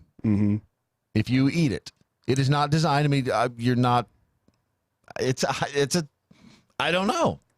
I don't think this guy meant any malicious intent. No, the guy's a YouTuber who pulls pranks, and totally the pranks are agree with usually you. funny. I think he's a dick. I totally agree with you. I think he's a dick, and I think that why is ignorance? Well, because he actually he did this to a homeless guy who has enough problems. He's probably hungry. He was excited about getting to eat something, and he chowed down on a toothpaste-filled Oreo. The disappointment of this guy, yeah, it makes the YouTuber a dick. That was a dick thing to do to a homeless guy, all right? If it was like a rando on the street, it's like, hey, here's an Oreo. You want an Oreo? Yeah, oh, it's toothpaste. Haha, gotcha. You know, that'd be one thing. But it's a homeless guy. He probably doesn't get to eat real big meals all that often. Someone offered him an Oreo thinking like, oh, thank God somebody's kind to me. Somebody actually acknowledged my existence and was nice about it, and he offered me a treat. Oh my God. Oh, it's a prank. My life is horrible. But now you're taking a lot of assumptions about the homeless guy. Let me tell you something. These panhandlers and stuff, people who stand on the street corners, so, will work for food and stuff like that. Their annual income is anywhere between $60,000 to $80,000 a year. I don't doubt that. And it's like because they're taking advantage of people's generosity. Oh, for sure. I know that. No, I definitely know that. Yeah, so I was like, come on. But that's also an assumption about this guy. It could be that he is one of those kinds of people. And I mean, Austin is filthy with him. The kind that like the organized homeless. Right. They take over like a certain intersection or something like that, and they all have like a sign like one's a veteran, one's a single mom, one has a dog. I need to feed my dog, know. And they swap it up. Like so next thing you know, like another dude's like, no, I was the veteran yesterday, but today I'm the guy with the dog. Yeah. I understand that. It could also be that this guy is actually hungry, he's cold or whatever. I mean, like it is kind of living in Denver for a while, you kind of meet these people. It's a mean thing to do. It's still a mean thing to do. Given many of the people in Denver there because they're either drug addicts or drunk or something like that. But here's the thing. It's a funny thing. Because I can see doing it as a 15-year-old kid, I can see doing that and laughing. Thinking that was a funny, we just made him eat toothpaste. As you get older, though, you go, oh, man. Because after you've had a few experiences yourself, you're like, oh, man. You kind of feel bad for him. But Jeff, on the other hand, I agree with you. Some of these guys are very wealthy. And, we've all seen the reports of they follow them with a hidden camera, and they like the woman who was, I think it was in New York or Chicago. She's all hunched over and she's begging and she's got the can, and they follow her with the camera, and she goes over, she climbs into a van and she shuts the door. And a second later, she walks out without the cape and everything. She's walking just fine. Yep. And they tracked her down to an apartment where she lived with her husband and their kids. I mean, it's a total con job. Oh, yeah. Yeah, so no, they exist. So I can see both sides of the coin here. I just think it's interesting that you think it's a harmless prank. Because I thought the same thing. I thought, well, it's just toothpaste. What are they all? Pre-Ike, there were rumors about like a homeless mafia. Like they had this like little house, Wouldn't surprise me at all. And they But then I looked up toothpaste. It's like, who knew that eating toothpaste could be a problem? So technically, he did.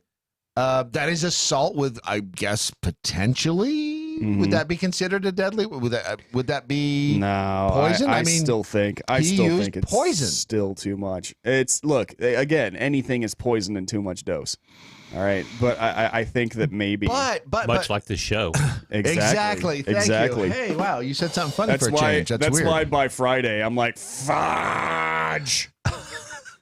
But the thing is, he handed this to them as he handed him what could potentially be poison disguised as something else. It's not like he said, here, I dare you to eat a half a tube of toothpaste.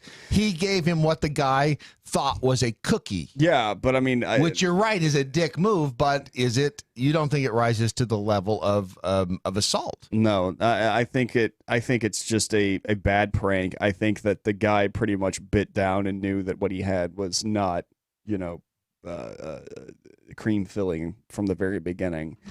Maybe it took two because he was so hungry. I don't know. Right. I don't know. But either way, I think that maybe the guy is being a little too punished for what he did. At best, here's what I think should happen. All right. I think the guy should definitely have to pay a fine for being a dick. Right. Not $22,000. I'll be interested to hear what you say next, because I wonder if I'm thinking the same thing. And I honestly think that they should find out who the homeless guy is. And they should raise a GoFundMe for him. However, not give him the money directly. Right. They should give it to the nearest shelter in his name. Okay. So that he can come in and get a meal or a blanket or whatever he needs. Why? Because you don't trust the homeless guy with money? No, I don't. I don't give homeless people money. not directly. Okay. Because I've had way too many experiences. Look, I'm from a tourist place. I lived in Denver for a while. I know exactly what they're going to turn around and do with it. Oh, I've had the same thing in San Francisco. I would rather not have that on my conscience. I walked out of a restaurant in San Francisco with 3/4 of an uneaten meal. Mm-hmm. And the guy comes up to me on the street, oh, man, I'm so hungry. And I'm like, dude, I had like 2 bites of this here. Yeah. You do have some money? I don't want the food. Yeah, like, exactly. okay. That happened to me in Denver too. This woman, like, she was clearly high off her ass. Was she and hot? No. And she comes. She's like, she does this like, she almost looked like a zombie walking. Her arms were like down. She's like stumbling a little bit, and then she sees me and my friend, and she comes up. She's like, "Oh, hey, I'm sorry to bother you. I'm just so hungry. Can you help us?" And my friend had food. Like actual food. She goes, "Here, you can have this." And she goes, "Oh, no. I was hoping that maybe you had $5. And I'm like, "Damn, woman, I ain't gonna give you no tree fitting." You know, I'd do anything for $5. Yeah. Anything? Anything. Paint my house. Yeah. Yep. Anything. Anything because how it works. My laundry needs folding. So with the guy, what I was thinking you might say is that this kid, in addition to having to pay this fine, whatever, that he should be forced to work at a homeless shelter for a couple of months. That's good. As opposed to sitting in prison for That's 15 real months, where, pretty much whatever, it's not going to do anybody any good. All he's going to do is sit there and get bitter. That's actually a really good idea. Make him work. I mean, because it's not like he's a hardened criminal. It's right. He's just a kind of a dumb doucherman. So douche canoe. He's a douche canoe. He's a douche canoe. So put him to work for I 6 like months that idea. in a homeless Brad, shelter. that is actually way more perfect. Because you've pretty much this kid is going to be destitute now for a while, unless he's like a super popular YouTuber. And maybe he could still be doing his videos, and he could get some of these people to help him, and they could do some funny videos. Who knows? Exactly. Maybe they could form a little comedy troupe. That should actually be comedy touring troupe. No. That should be his actual punishment. He has to work there, and he has to create for free video content for the homeless shelter. Yeah. Yeah, I think that's a great idea. For like 6 months. Yeah. I think it's a great idea. See, we should run the government. Yes, we should. Was it Spain? I hear they suck. Yeah, well, there's that. Their government sucks. We should run it. Jeff, you want to run Spanish government? Sure. All right, let's go. I've got nothing else to do. Yeah, let's go. I'm looking for the picture because I don't think that Jeff has yet seen. What do you have? The picture of CC Telfer. CC Telfer, the winner of the women's 400 meter, I believe it was the 400 meter relay, for Pierce College. Was it somewhere in the north? Yeah, there's CC Telfer. I would just hand you. I'd just like to get your take on the looks of CC Telfer. She is the winner of the women's 400 meter hurdles national title at the 2019 NCAA Division II Outdoor Track and Field Championships for Franklin Pierce University just last week. What's your first impression there, CC? Looks like he needs to take care of his eyebrows. That is, in fact, a dude. Yes, you are correct. Yeah. Plot twist: Shyamalan in the house. Yeah, no, this guy is. We likened her to. He still calls her a her. I don't understand why he can see that and say her. Because I'm calling Wanda a her too. Oh my God. Wanda's a her. I'm just gonna whatever. If she wants to be called her, whatever. I don't care. It's not gonna kill. Text on Wanda. Wow. Right, exactly. Now, did you ever watch In Living Color back in the day? Absolutely love the show. So this is almost a 30-year-old bit, which you could no longer do today. You could no longer do Wanda. No. Which you couldn't do Wanda in the first place, really. I'm just gonna rock his world. But it is just such a strange and different world that we live in these days that it's just kind of weird. Things are just kind of weird all the way around. I think that the age of the internet has caused us to really go a little crazy. I think it's given people who probably shouldn't be taken too seriously. Seriously. Oh, we've totally lost our sense of humor. Oh, yeah. We can't joke around anymore, and this is actually what happens. This is what happens when comedy is not allowed. Yes. This is what happens right here. People are like, no, you can't make jokes about transgendered people. Transgendered people are a sacred cow. Okay, well, now because we can't make jokes about them.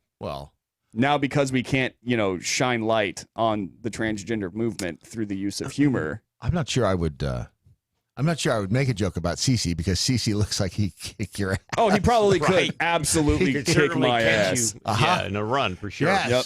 Yeah, so I'm like, I'm going to break your jaw and kiss you on your cheekbone. But I just got so tickled this morning reading that story because it's like digging up Dad. It is just the Dad. Guess who won the women's 200? It is Cece. Yeah, isn't that a man? That's it. Could you imagine really being proud of that, though? I mean, as the guy, yes. I mean, it's like that causes me to really. I'm baffled. Agreed. Because the funny thing about Telford here, his name is Craig, by the way. The funny thing about Craig is that he went from being 250th to 300th, 400th. He went from being he was like in the worst in his division when it came to the sport. And he suddenly he's now a quote unquote woman, and now he's first. That's how do you look back at that? That is an accomplishment. I worked so hard to get to this moment. I am finally a champion after so long of training and no, you didn't, dude. You took some hormones, you chopped off your dick, and then you said, "Hey, yeah, I'm a chick now. I'm gonna run with these other chicks, okay? With my extra muscle structure, my more dense bone structure, and my ability to absorb more oxygen into my lungs than women. That's what I'm gonna take with me, and I'm gonna win because I deserve it." No, you don't. You don't deserve to win, bro. You deserve to be laughed off the damn stage. Okay, that's what you deserve.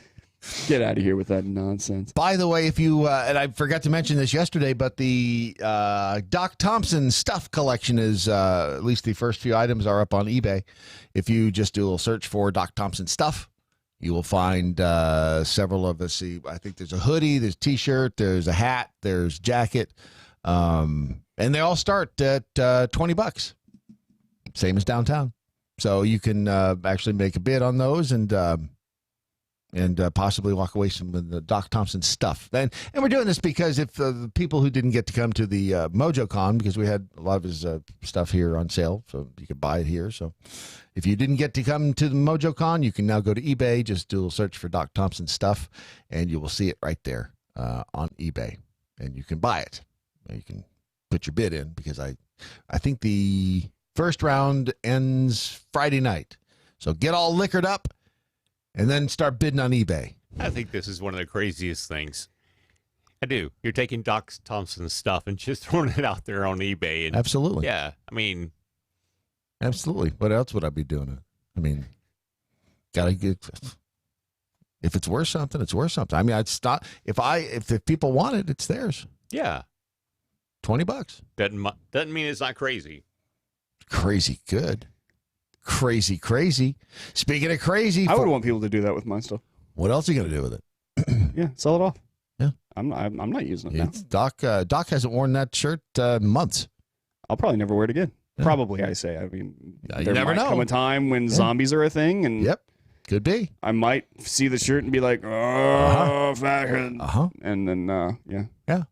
And they have auctions of dead people stuff all the time, or people who went on permanent vacation to Florida. Former President Barack Obama told a crowd in Canada that he has seen fake videos that feature a figure bearing his likeness, and he's worried that people are going to believe they're real because their brains aren't developed enough. He told the Ottawa audience last Friday that he has personally seen these fake videos, and the figures in the video bear an uncanny likeness to himself. People can duplicate me speaking and saying anything, and it sounds like me, and it looks like I'm saying it, and it's complete fabrication. He explained He's worried that people will believe these videos that show him doing and saying bad things are real because the human brain hasn't adapted quickly enough to process information available on social media platforms, and artificial intelligence is going to make things worse. So I don't actually disagree with the technology that we've got coming out. Deep fakes? Yep. Yeah. Yeah. With the technology we've got coming out, like, again, like games like Detroit Become Human really show you how far we've come in making things seem very real. Yeah, we're not very. Is there? If you could pull up a trailer for it, Detroit Become Human, so we can actually see how far it's come. And remember, this is just a PlayStation 4 video game. And also there's it's incredibly scary, but I recommend, if you can stomach it, to go watch it. Go onto YouTube and look up PT trailer, I should say. It's an incredibly horrifying game, but it really gives you a great idea as to how far we've come in being able to like produce realistic settings. Right. Incredibly realistic settings. You could do the closest one I can find is from 2018. Yeah. Is that most recent? Let me see what you got here, so I can. Yeah, that's it. All right. Yeah, that's So it. this is a pull this up, Jeff, because it really is amazing to look at. This is how far we've come. So this is a trailer for a game PS4. Detroit Become Human. Yeah. More and more androids show signs of deviancy. There are millions in circulation. If they become unstable, it's the mouth that's still a little. Oh no, it's still a little weird. Yeah. But I want to draw attention to the fact. Look at how, like it. The atmosphere. The atmosphere, the people, like the way they move. It's becoming more and more realistic as time goes on. There's still something they haven't. Exactly. Something they haven't quite nailed with the movement. Flirting with the uncanny valley. But this is how. I want to. This is a PlayStation 4 game, which means the graphics are still kind of limited. Right. But even like the old man. Look at the old man. The old man wasn't bad. The wrinkles and stuff like that. That girl had the girl that was just there. You could see freckles, like light freckles on her face. The textures are there. It's the movement that is not quite. Especially the facial movements. It's still not there yet. You know. But I mean, this is. But I'm showing you guys this to show you how far we've come. Oh, absolutely. And it's pretty amazing to look at, given the. Limitations that we currently have. You can actually put this. They could, if they wanted to, put this onto a computer with a lot more processing power, and make it look even better than that if they want. Yeah, well, they're getting very close. They're getting very close, especially with the deep fakes where they're putting. I mean, they're just essentially layering people's faces on others' bodies, and that is even more incredible looking. But here's my point. Think about where we were about. I'd say 20 years ago with this technology. Yes. Oh, no, I totally agree with you. And look at where we are now. Totally agree with you. Even in the Star Wars movies, the faces, the Carrie Fisher. Oh, for sure. Now, still, there was something not quite. Carrie Fisher was not good. But that was a couple of years ago. Yeah. So we've advanced even beyond that now. So, you know, we'll keep talking about Obama here in a second. First, the gun box. Speaking of technology, the gun box, pretty incredible technology. You can take with you anywhere. I'm sexy and I know it. That's right. When you open the gun box and you hear that, you have to push the button first. There you go. There, push the big button. There you go. Now it opens up. Oh, there it is. Don't have to, when you have it in constant power. That's always the blue light's always lit. When it's on battery power, you just push that little button there and then pop the thing open. That's amazing. If you go to thegunbox.com and use promo code MoJo50. This knocks the price down from. I'll tell you this one is $299. The 2.0 is $299. You apply the MoJo50 code. Mm-hmm. It's down to $269. Yeah, it is it's an incredible investment in a gun safe that is probably the most advanced, the easiest to use by any measure because there are several ways to get into it. And when you subscribe to the app, that'll tell you if somebody's messing with your gun box. Yep. That's the most incredible. That is technology right there, used to the nth degree. And when you start using stuff to the nth degree, I mean, we've gone past the L degree, the M degree. We're at the nth degree now. Yep. That's amazing. That's a big degree. It's a huge degree. It's better than self degrees. It's an old reference to a Boz Skaggs album. Go to thegunbox.com. Remember to use promo code MoJo50 for 10% off. MoJo50. This is your Daily Mojo.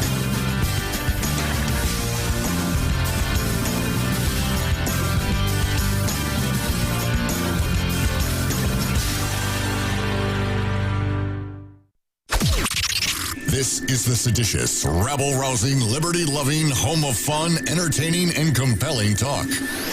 Mojo 50. Breaking news this hour from townhall.com. I'm Wally Hines. President Trump says he's got a very good relationship with outgoing British Prime Minister Theresa May. That as the two sat down at number 10 Downing Street in London for what had to be a fascinating meeting. The two leaders have sharply differing views on issues including Iran, Brexit, and Chinese telecoms firm Huawei. Trump has already criticised May's handling of Brexit and said May's rival, Boris Johnson, would make an excellent Prime Minister. May and President Trump are just about to begin a joint news conference. At least 4 people are dead, an unknown number injured after a gunman opened fire at a hotel in the city of Darwin, Northern Australia. The police were called after reports of shots being fired in the city centre. It's believed a shirtless gunman entered a motel and began shooting his way through the rooms, moving from one to the next before fleeing in a vehicle. The city centre was put under lockdown and he was at large for around an hour before eventually being stopped and tackled to the ground by armed officers. The BBC's Hywell Griffith reporting. After 3 failed attempts, the House has easily approved a $19 billion disaster relief bill. Today, we are rejecting the political stunts and grandstanding that have made it difficult to deliver much-needed disaster relief to families and communities across America. New York's Nita Lowey, Texas Republican Kay Granger also voting yes, despite concerns. One emergency that is not addressed is the humanitarian and security crisis on the border. We must work together to pass a bill that addresses the surge of unaccompanied children crossing the border and provides law enforcement agencies with the funding they need. The measure now heads to the president for his signature. The House Judiciary Committee launching an unprecedented, wide-ranging antitrust probe of high-tech companies. News and analysis at townhall.com. Are you tired of high cable TV rates? Sign up for Dish today and get a $500 bonus offer while supplies last. Plus, lock in your price for 2 years guaranteed. Call All American Dish, your Dish authorized retailer now. 800-570-6630. 800-570-6630. That's 800-570-6630. Offers require credit qualification, 24-month commitment, early termination fee, and e-auto pay. Restrictions apply. Call for details. Having an extra supply of food on hand is just smart. Some people call it prepping. I call it smart. You never know what's going to happen in this world. Go to mypatriotsupply.com. You'll find out a lot of good reasons to have that food and some great prices. mypatriotsupply.com. A former Democratic National Committee member told Politico on Monday that he will become National Senior Advisor to the Draft Beto campaign. That sounds like a horrible beer, probably a Pilsner. The Defenders with Stephen Airy, tonight at 9. Mojo 50. Do you use the expensive blue or yellow pills to charge your sex life? Are you thinking about it? What if we can promise you the same results for less than $3 a pill? If you're paying $20 a pill for the other pills, you're getting taken to the cleaners. Our pills deliver the exact same results for less than $3. You'll save more than $16 a pill for the same results. And right now, radio callers will get 44 blue or yellow pills for $120 with free discreet shipping. You can save more than $700 off pharmacy prices. Charge your sex life now and save a ton of money. Call now and get your 44 pills and save over $700 and qualify for free shipping. Stop overpaying and call right now. 800-218-6473. 800-218-6473. 800-218-6473. That's 800-218-6473. This is the Mojo 50 Institute for the Advanced Application of Freedom. Ya bitches.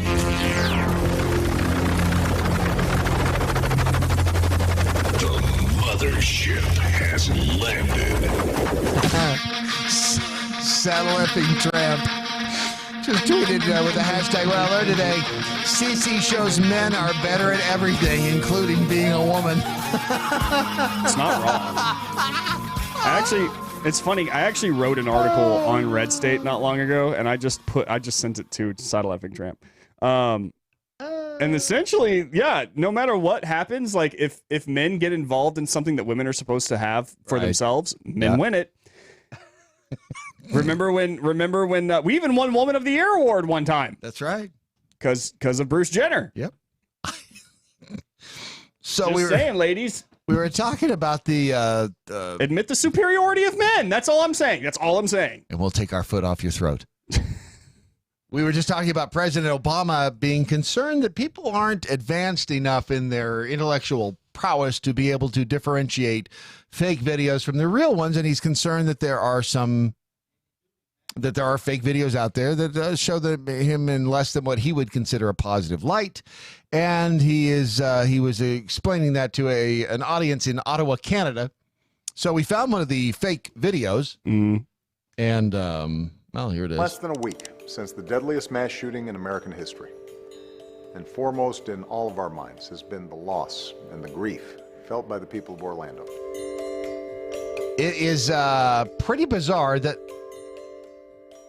is the physical part, his physicalness there, his physicality, I think is computer generated. Yeah, it still looks a little dicey, janky. Yeah. Yeah, there's just something about whatever the computer is not able to.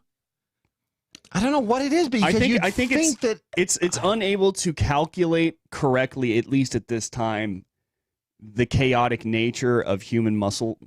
So I'm watching you talk right now. The way your mouth moves, I like the way your mouth moves, boy. You like go pretty much. No, but I mean, like humans, the way we move, it can be very unpredictable. Even humans themselves, like we don't have absolute full control over every single movement that we make. It's always a little bit further or shorter than we meant to reach. Our mouths move in ways that we didn't intend, which is why we trip over that robot video you tweeted is a perfect example. Yeah. But no, you're right. It is very. You're right. Chaotic is the right word, because as you're formulating thoughts, and maybe that's what these videos are missing, is the almost immediate decision making that everything you are saying takes. No, with actors though, you know what you're going to say, and yet you have to make it look like you don't know what you're about to say. Exactly. But there's still an element of humanity to it, of not knowing exactly how you're going to look or whatever. There's still in the back of your mind a process going on, you know? Is it the muscle? Is it the number of muscles that are in your face that they, for whatever, although you'd think a computer would be powerful enough now to be able to replicate every stupid muscle in your face, because when you talk, it's not just your mouth moving, your eyes move and your cheeks move. And well, let's still remember that, you know, even when it comes to computers, I mean, they still have to be programmed by humans, you know? Garbage in, garbage out. Yeah. No, you're absolutely right. But we are at that point now where it is not going to be easy, especially if you have a case in a courtroom. You could have video evidence. Right here, Your Honor, there is a video of the defendant stabbing the victim right there in the forehead with the toothbrush. I mean, you can clearly see him taking the toothbrush and cramming it into the victim's eye. Right. That's not me. Yeah. That's you. I can look right. That's not me. I was in Denver at the time. I mean, here's a picture of me in Denver. Right. So I think that, you know what, Brad, come to think it, because I was saying that we'd have forensics that would be able to keep up at forensic technology that develops alongside it. I bet we would be able to tell at some point in time if it is a digital recreation or a real creation. I think so. No. I think that at some point in time, because even right now we can still see it as people, you know, like there's something we see it and we're just like, there's something not right here. You know, makes a good argument for having the little implanted rice chip in your palm, doesn't it? No, it doesn't. It still doesn't do that. It still doesn't make a good argument for that. Go to Skynet and you'll see that my coordinates on that day were at here. Nope, still is not good. Not a good reason for that. Even if you could go to 7-Eleven and get a Slurpee and just go bloop and wave your hand across a little card I reader. really don't want that in my hand. You could go to 7-Eleven naked and still be able to pay for your Slurpee and your cookie. Nope. Nope. I like the idea. Not going to do it, huh? I like the idea that at any point in time I can leave my devices and my cards and everything behind. I can go. I do that sometimes, actually. I will leave my phone and I will go for a walk because I have the beautiful Katy Trail in Dallas.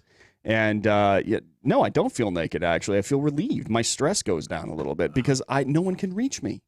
It's just me now. And I love it. I love it. Do you have anything in particular you wanted to rant about today? Are you in a ranting kind of mood? You got that look on your face. You got the hat pulled down over the eyes. You got that. All right, y'all. You look like country music star incognito. Do I? A little bit. I'm kind of wearing like a Beto shirt with my collar popped open. Yeah. Nothing says. I always have my collar right here, like popped open a little bit. It's and I realize now that like everyone probably think that's a little weird, but it's not like I'm doing it because I'm trying to be fashionable it's or just cool. not the perfect button. It is a very awkward placed button. I feel like that one button. Right. But I'm so used to leaving it undone because, for years I was like, it's too freaking hot. When you worked as a male gigolo, that got you more cash than just about anything else. Ladies love the chest hair, man. They're like, oh, that's manly. It's a little gross, but also kind of manly for some reason. I don't know why. I'm repulsed and attracted at the same time. Every time you do things that I think are a little gross, I'm a little more attracted. I want to hold you close and vomit on you. Brad's the guy who, whenever you're out, let's say you're protesting the Capitol, and everyone's like, yeah, we're going to go protest the Capitol. We're going to picket the mayor. Yeah, we're going to give him our peace of our mind. Brad's the one who goes, yeah, and then we're going to kidnap him. Yep. It works every time. Remember, greatness happens on the fringes. It does not happen in the mainstream. You know what else happens on the fringes, Brad? Terrorism. Yeah, sometimes, but also vast weirdness. Yeah. Which is where you live, buddy. Yes, it is. That is your kingdom. Why you be rule normal? It wisely. Why be normal? Folks, did you know that it's Pride Month? I'm very proud. Oh, I'm about to get a little controversial. Yeah, it's Pride Month, and Pride Month, for those of you who are living under a rock, which congratulations to you, man. That must be nice. Mm-hmm. I kind of thought about living under a rock a couple times. Ignorance is bliss. I would say, yeah, because with wisdom comes much suffering. Why doesn't it? Oh, so apparently, aside from the fact that for some odd reason the LGBT community gets an entire month, I don't know why. I really don't. I don't think it's necessary. But hey, if you guys want to celebrate for an entire month the fact that you're gay, then you go right ahead. That's not my business.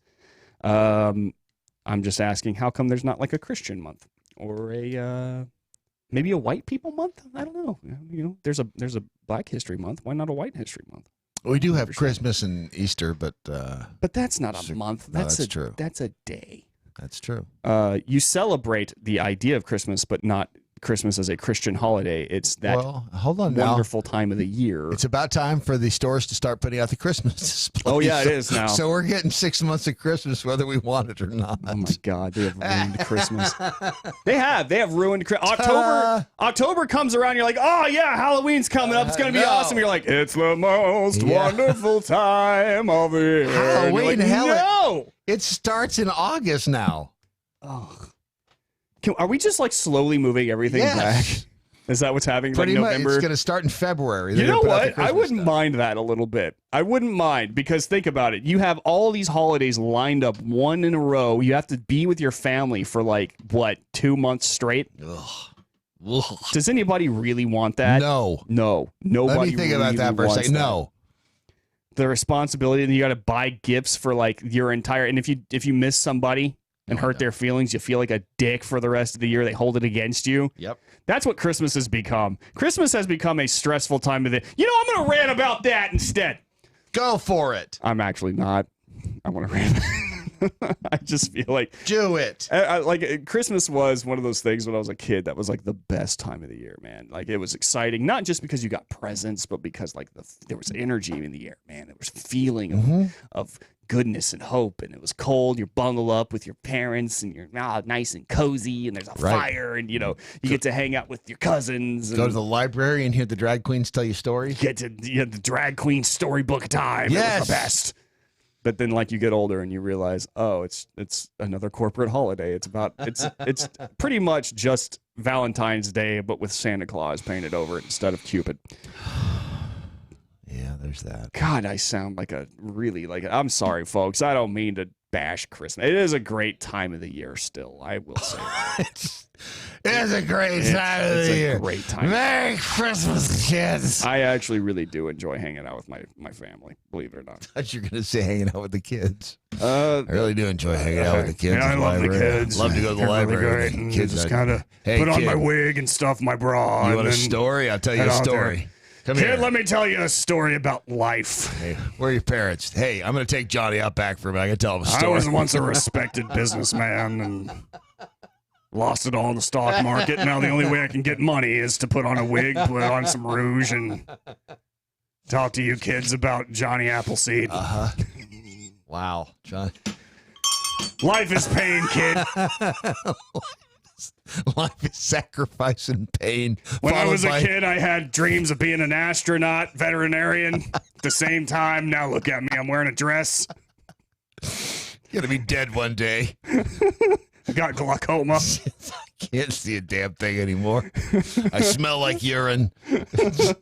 I'll probably be dead in 6 weeks. My insurance can't afford the CBD oiler. So I just smoke weed all the time now. But hey, have a Merry Christmas. You want a Tootsie Roll? Baby Ruth. Dun, dun, dun, dun, dun, dun. What was I talking about? I have no idea. Oh, Gay Pride Month. That's it. Okay. Ta-da! So, Sunny Hostin, for those of you who don't know who are hosting Hostin, I don't know. She's a hostess on The View. And she was cruising Twitter the other day when Catholic Bishop Thomas Tobin sent out a tweet. She noticed. Thomas Tobin tweeted? Thomas Tobin tweeted. He said, a reminder that Catholics should not support or attend LGBTQ Pride Month events and held in June. They promote a culture and encourage activities that are contrary to Catholic faith and morals. They are especially harmful to children. So Hostin, obviously being a complete leftist, took that as a major insult. Right. To the LGBT community, and she got on The View, and they started talking about Tobin's tweet. Careful how you say that. I'm so glad you brought that up, because I was on Twitter this weekend, and I read this tweet by the Bishop Tobin, who is a Catholic bishop. Hostin said, and by the way, this is up at redstick.com. And he comes out and he says that he wants to remind all Catholics not to support or engage in any pride, participate in any pride parades, or anything supporting the LGBTQ community because it's against Christian values and it is harmful to children. And this is where she's just a hero now. She said, and I tweeted out that my Catholic children will be attending pride events as this Catholic will. And she, by the way, once she said that, like, there was obviously the trained seals went crazy. More of a Yeah, go ahead. No. It was an enthusiastic. Yeah. Seals and everything. And my faith has always taught me, what would Jesus do? Mm-hmm. And she said, and I know Jesus would be attending that pride parade with pride. Okay. I get, let me go ahead and just read you the Catholic catechism, the catechism of the Catholic Church. Say that 3 times fast. Wow. Yeah. You're just all these tongue twisters. Homosexuality refers to relations between men or between women who experience an exclusive or predominant sexual attraction toward persons of the same sex. It has taken a great variety of forms through the centuries and in different cultures. Its psychological genesis remains largely unexplained, basing itself on sacred scripture, which presents homosexual acts as a grave depravity. Tradition has always declared that homosexual acts are intrinsically disordered. They are contrary to the natural law. They close the sexual act to the gift of life. They do not proceed from a genuine, effective, and sexual complementarity. Under no circumstances can they be approved. It does say, however, in the Catechism that the number of men and women who have deep-seated homosexual tendencies is not negligible. This inclination, which is objectively disordered, constitutes for most of them a trial. They must be accepted with respect, compassion, and sensitivity. Every sign of unjust discrimination in their regard should be avoided. These persons are called to fulfill God's will in their lives, and if they are Christians, to unite to the sacrifice of the Lord's cross, that the difficulties that they may encounter from their condition. In other words, to sum all that up, the Catholic Church considers homosexuality a disorder. However, it's not saying that you should treat people from the LGBT community like they're lepers, like they're horrible people. All right, they're still good people. They should be treated with respect. They're just disordered. That is the Catholic Church's position, and it's their position because the Bible has made being homosexual a sin. Right.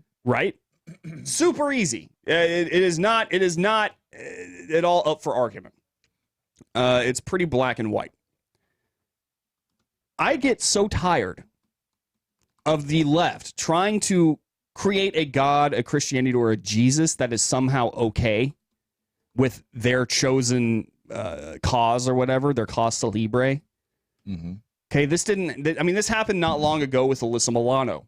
Alyssa Milano did the same thing where she basically said, yeah, God would be cool with abortion. No. You're killing children. You're killing children. That's not cool. We expressly have a do not murder clause, or not clause, a commandment. Commandment. Thank you. I knew it was a C word. It's not a suggestion. It's not a suggestion. Don't kill people. Yeah. That's pretty much a rule, a solid, hard and fast rule. All right. Consider not murdering. Maybe just try. But here we have Jesus being cast as this guy who would show up to a pride parade. He's showing up to a pride parade and he's clapping along with the songs. He's looking at the dudes in their thongs dancing on the floats, suggestively. And he's like, all of this.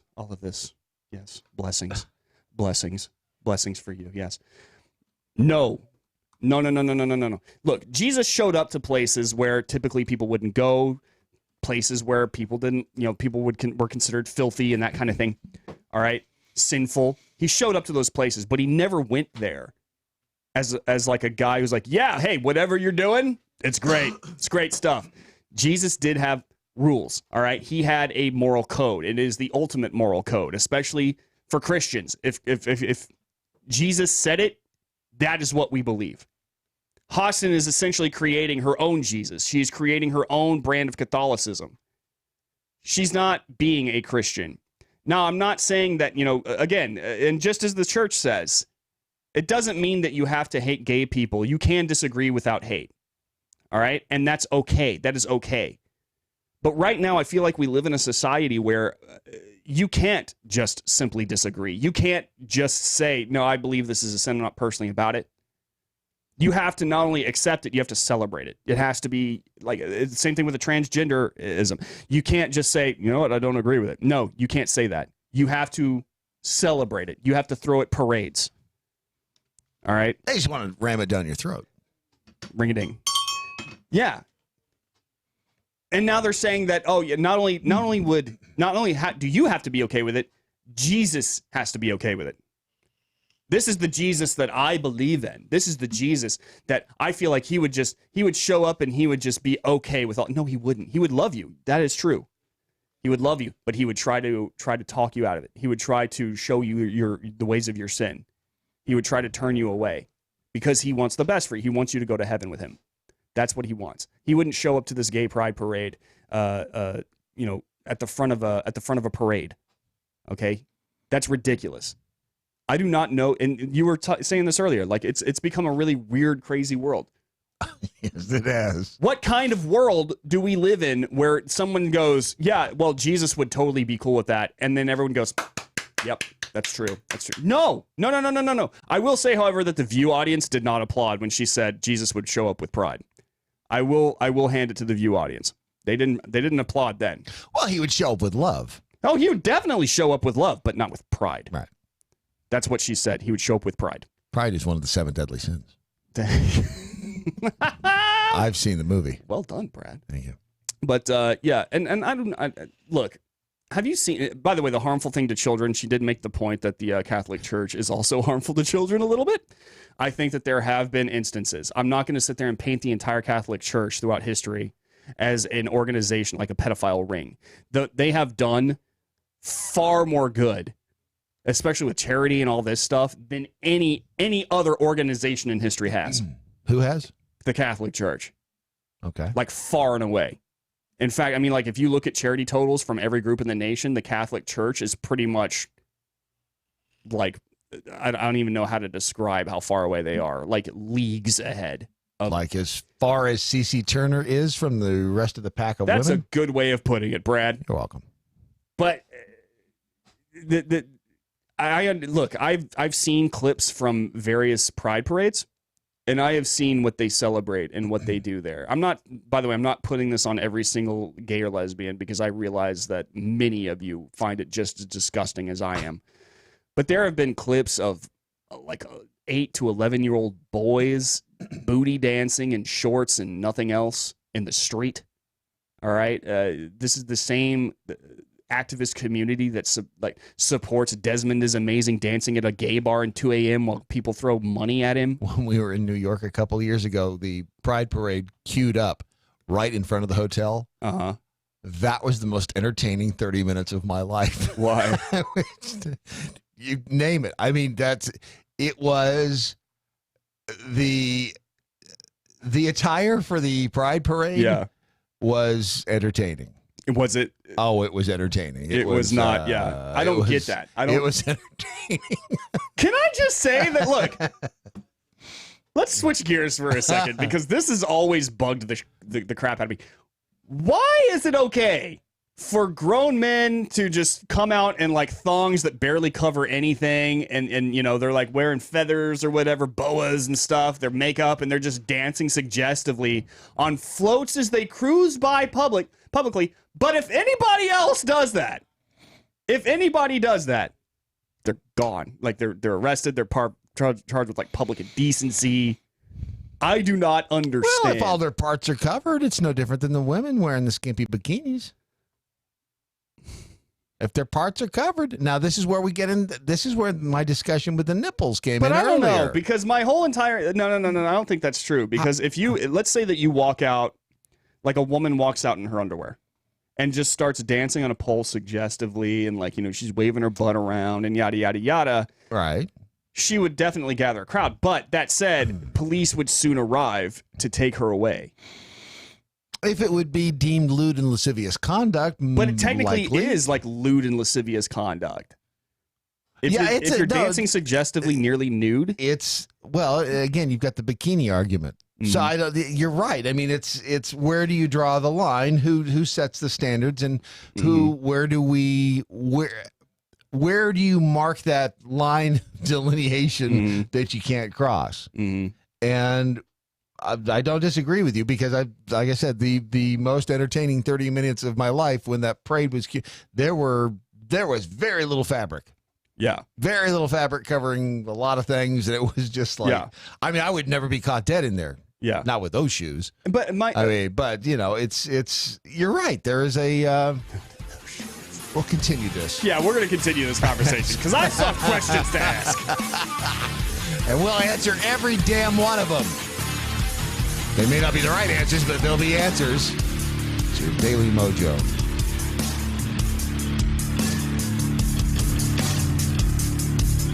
High capacity, fully automatic, large caliber, freedom. MoJo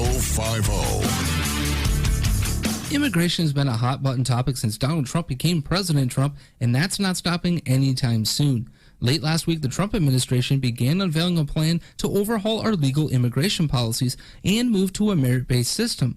But I'm not here to break that down, because frankly, by now, you've likely heard every take possible on that issue. Instead, I want to talk about the other side of the aisle and their fashionable calls late last year to abolish ICE. What's remarkable is how we've gone from the Democrats' favorite immigration talking point last year, being abolish ICE, to literally everyone running away from it today. Elizabeth Warren, Kamala Harris, and Kirsten Gillibrand, apparently she's still in the race, all signed up for the idea super early. But lately, it's been crickets from them all. In fact, Gillibrand has even tried to claim she never said it. Hint, she did. So why this new refusal to mention the words abolish ICE? A new AP poll just out notes that a whopping 57% of Democrats have an unfavorable opinion of ICE. But that same poll notes that just under a quarter of those same Democrats want to abolish ICE. So if we're playing the which way is the wind blowing version of campaigning, you get why no one wants to talk abolish ICE anymore. Not surprisingly, the vast majority of self-described Republicans are in favor of ICE. Even less surprising, a very large percentage of Americans are busy living life outside the political bubble and have zero opinion on, or at least not enough information to form an opinion on the matter. Oh, and speaking of Trump's merit-based plan, you may be wondering why it kept immigration levels steady. It turns out this poll has 42% of those surveyed favoring keeping current levels. That's higher than either increasing at 29% or decreasing, which is at 28%. I'm Andrew Coppins, and this has been By the Numbers. You can follow me on all the socials at The Coppins Show. By the Numbers with Andrew Coppins is powered by Patriot Mobile, America's only conservative cell phone company offering super reliable nationwide service, donating a portion of their profits to organizations fighting for our conservative values. Call 1-800-A-PATRIOT or visit patriotmobile.com. The Daily Mojo. Wandering Slug says Portland permits running around buck naked as long as she isn't attempting to titillate. Hashtag what I learned today. Is that true? That's what Wandering Slug said. I know in the state of Texas, you can actually wander around topless as a woman anywhere that a man can, unless someone complains. You're permitted to run around right out here in the lobby of MoJo 50 in wearing nothing at all. Stop trying to convince me to do this. By the way, before you get going, you should probably tell them about cat coolers. Since cat coolers. You know what's never strange or going too far? You know what will never let you down? What's that? Is a cat cooler, Brad. Brilliant. Because cat coolers are quality. They are nothing but quality. Everything they went to the quality mines. They mined out a bunch of quality and stuck it right in there and made a cooler out of it. That's what happened. Catcoolers.com is where you want to go to get the best coolers in the business.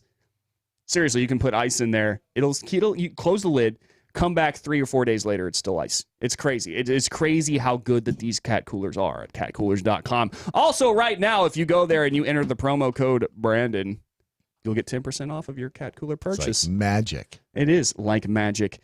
Anything from a cat cooler is magic. It is almost kind of wizardry. Mm-hmm. It is a little bit. They are tough. They are stylish. You can get them customized. Catcoolers.com. Head there. Get one now. What if you have a Harry Potter? Well, then you need to get that checked out. You need to get that checked out by a doctor. You're welcome. What do you mean it's last call? Jeff's ready to go home. Wow. Yeah. I'm sorry, he pointed at me, and I thought, okay, well, that means you cued me. I was just pointing. Who pointed at him? I was just pointing. Well, we can try it again. Hold on. Yeah. Sometimes I point just to like get my physical, because I'm physical when I speak. You want to get physical. All right. But anyway, so about the gay pride parades, I've always had this question. Why do you need to get basically naked in order to celebrate homosexuality? Why do you need to get basically naked and then be dance with all sorts of weirdness going on, be super effeminate to celebrate homosexuality? I never understood that. What are you accomplishing? I don't know that everybody does. I think that in a parade, perhaps it is.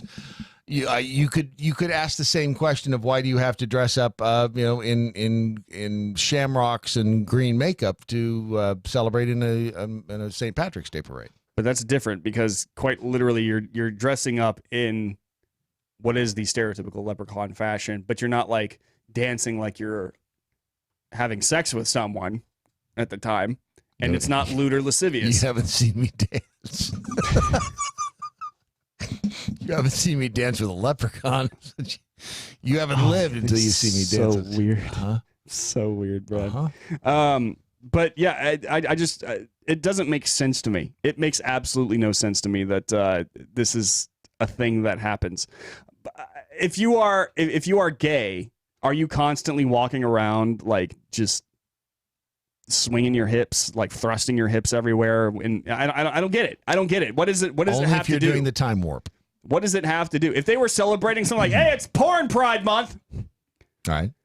Here we are at Porn Pride Month. I've got my little, my nice little phallus float. My phallus float, I'm on it. And I'm moving suggestively while hardly wearing anything. Here's my eggplant. I was going to say, by the way, my eggplant float. We say this as the suspicious package of the week is behind your head by about 4 feet, and it is an eggplant. Yeah, but you know that would at least line up with the idea of what's happening. No, and I'm with you on that. But why is there not in the argument would be there's a straight pride is every day of the week that's not gay pride month. Right. That would be the answer. But why it's the same as the Congressional Black Caucus. Mm-hmm. Yeah. I mean, if you try to put a Congressional White Caucus out there, good grief, they would talk about getting crucified. Oh, for sure. But that said, I'm not seeing the Congressional Black Caucus get out there and hardly anything and going around being like thrusting their hips to like really bad beat music and being like, yeah, this is because we're black. Right. No, it's not. They don't do that. You know, that's ridiculous. They shoot people. It's called Chicago. Oh my God, Brad. Oh man. Hey, all I'm saying is in Chicago there were 10 killed over the weekend. That's all. Yeah, that's not surprising. That's like a slow Tuesday. Right. But that said, yeah, and the other thing that bothers me about Pride Month is the fact that all these corporations start getting involved. And they're like, we're celebrating the LGBT community during Pride Month. And I just tweeted this out because I thought it was really... You ever seen Drax from Guardians of the Galaxy, how he just takes everything so serious? Is he the blue one? He's not the blue one. Which one is Drax? Drax is the one who has all the weird body tattoos on him, and he's like wields the two knives. Sorry, that's who I meant. Dave Bautista. That's who I was thinking of. You're right. There's one scene in Guardians of the Galaxy 2 where he's like, "You're a very humble man. I too am extremely humble." Yeah. It's just like someone took a meme and it said corporations during Pride Month, and it's Dave Bautista going, "I too am extremely homosexual." Right. And that is exactly what you look like. You know, why are you jumping in on? You're just doing it for the money. That's exactly what you're doing it for. No, I totally agree. When you are, I don't well, what I understand is the. When you have situations like let's say you are you have a same-sex partner in the hospital, right? And the hospital will not let you go in as the same-sex partner's partner, right? Because you are not technically married, whatever it is, whatever reason, the immediate family only, right? Which is ridiculous, right? To not allow them into the room to see their partner. That's craziness, right? Now, I do think it can be taken the opposite extreme, as you say. Why I don't feel the need to get out and whatever straight guys wear. I don't know what we wear. Bad plaid shorts, flip-flops, and an ugly Hawaiian shirt. Dude, I will rock a pair of flip-flops, some cargo shorts. I don't even know what the stereotypical straight guy looks like, but that would be me out there dancing poorly in, in shorts and flip-flops and a Hawaiian shirt. Yeah. 2 beers, actually, because you got both hands filled. Yeah, so no, I'm with you. I don't understand the need to be half naked and get out there and dance around. No, it escapes me as well. Everything about Pride Month just it really does strike me the wrong way. I first off, you have this whole entire thing of, well, Jesus would be cool with Pride Month. No, he wouldn't. Then you have all of these people going out there and dancing like suggestively while wearing absolutely next to nothing, which I don't understand how that represents the celebration of homosexuality. I do not. How does that make your case? Why would I take my kid to attend one of these parades? That's not. To be fair, I've been To be fair, in several occasions, I've been to Key West, which is unusual. Yeah. And Fantasy Fest, they have that down there every year. And I have seen fantasy, some, like fantasy. What kind of fantasy? Are we like, talking like you, dragons? You name it. And it's mostly naked fantasy. Oh, okay. Yeah. Now, I've seen there's a pretty large homosexual population on Key West. At Fantasy Fest, you get a lot of straight people as well. Yeah. Wearing next to nothing. Right. It's where they if you're easily offended by naked boobs that have paint on them, don't Google Fantasy Fest pictures. But at least with Fantasy Fest, I can understand why they would do that, because it involves that kind of sexual, what's the word I'm looking for? Fantasy? Yeah, sure. But I mean, like, even the gay pride parade, like, yeah, I get it. Like, you're gay, it is sexuality that you are celebrating, is a form of sexuality that you're celebrating. But what does that have to do with getting naked and dancing suggestively on a float? I do not understand. If you want to, like, hold your buddy's hand while you're walking down the street and you're chanting things, fine. Yeah, I can understand that. I know. I don't know what the tie-in is. I don't get it either. I never have. But the third thing is the corporations. The corporations suddenly lose their mind during Pride Month because, like, oh yes, we are also very friendly with the homosexuals. Right. Yes. Have you seen our homosexual Pride T-shirts? Yes, we are selling them now. But it was funny you should mention that, because at the and I just tweeted out a picture of the hotel outside. This was again a couple of years ago in New York. But the Bank of America had fans that they had all printed up in rainbow colors, and it passed out. And I brought a couple of them back. I remember that. It was like, huh.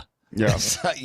But you're right. If you go into a Bank of America and you say, wait, hang on. Did the fans have the logo on it anywhere? Oh, yeah. See? Oh, yeah, Bank of America. That's all this is. It's just for money. They don't give a crap about the LGBT community. Nobody cares, really. They're just doing it because they feel like if they don't, they're going to be looked at like, oh, so you don't care? Now, it would be interesting to go into a Bank of America and say, now, as a heterosexual, as a homo sapien, I'm wondering if you will give me the same interest rate on a checking account as you would on a... Do they do that? I don't know if as a heterosexual homo sapien you can get the same checking account. Because I do know that they offer, at least the government does. I don't know if any private industry does, but I do know that governments offer certain, tax breaks and whatnot for being a certain race. That's true. I don't know if they offer that for homosexuality. I don't either. Like that. No idea. But I do know that it does happen. But I don't know. Maybe they do. I don't know. But I would say that again, it's about the money and it's about being safe. That's what it's about. It all makes my point for our last best hope is either Mars attacking us or Yellowstone erupting. When we look around and go, we really are all the same. Let's just maybe we should just be cool to each other and not try to shove all this other stuff in each other's faces. Right. And I can agree with that. Like, look, I don't mind like there being times when we celebrate certain things. Sure. For instance, Black History Month is perfectly fine with me. I would like it. I don't understand why it has to be an entire month. I would like a week-long, thing. Like, even in schools, like, here's what they have contributed. Here's their story. Right. I would like to know that. I think it's important, just as much as I think it's important to know the story of the Jewish Exodus and their escape from Egypt. Right. I think these are important stories to know because they teach us lessons. As long as we can keep the Irish out of it, I'm good. I hate no Irish need right. apply. Just the Irish. Get come the on. hell out of here. Jeez. Stupid. Right. Whatever. The potatoes. Just keep all that to Seriously, yourself. the green beer. What the hell is your problem? But aside from that, But I'm kidding. I love the Irish. But hey, what's up, Matt? I heard you. It was on. Hey, shut your dirty whore mouth and go dance in something exotic out on the road. I mean, okay. Sexy beast. Thank you. Wow. And that collar, not that sexy. Yeah, you know what? Just saying. I don't. I'd touch your butt, though. Well, you wouldn't. Maybe I'd look at your butthole. And we're going weird. There you go. Yeah. Wow. We were cruising along there just fine, and then suddenly, we took a sudden left turn into suddenly right over the cliff. It Weirdsville. just drove right over the cliff. God, I don't even remember what I was talking about now. That one caught me by surprise a little bit. You get Matlock looking at your butt, and all of a sudden, oh, not just my butt. Yeah, I know. Like a specific part of it. Yeah. Matt. Yeah. Damn. But yeah, what was I talking about? I can't even remember now. Jeff, what was I talking about? I don't know. There's a commercial for The Bachelorette on television, and I'm all enthralled in that all of a sudden. You were going with the idea of, first off, corporations being able to get behind all this and everything. It's no different. They do the same thing during Christmas. They do the same thing during Easter. They do the same thing during Valentine's Day. Well, so if you're going to get mad, you got to get mad at all of it. Oh, no, absolutely. I mean? No, I would definitely, again, like I said earlier, the whole Christmas has become a corporation thing now. But you can't say Merry Christmas.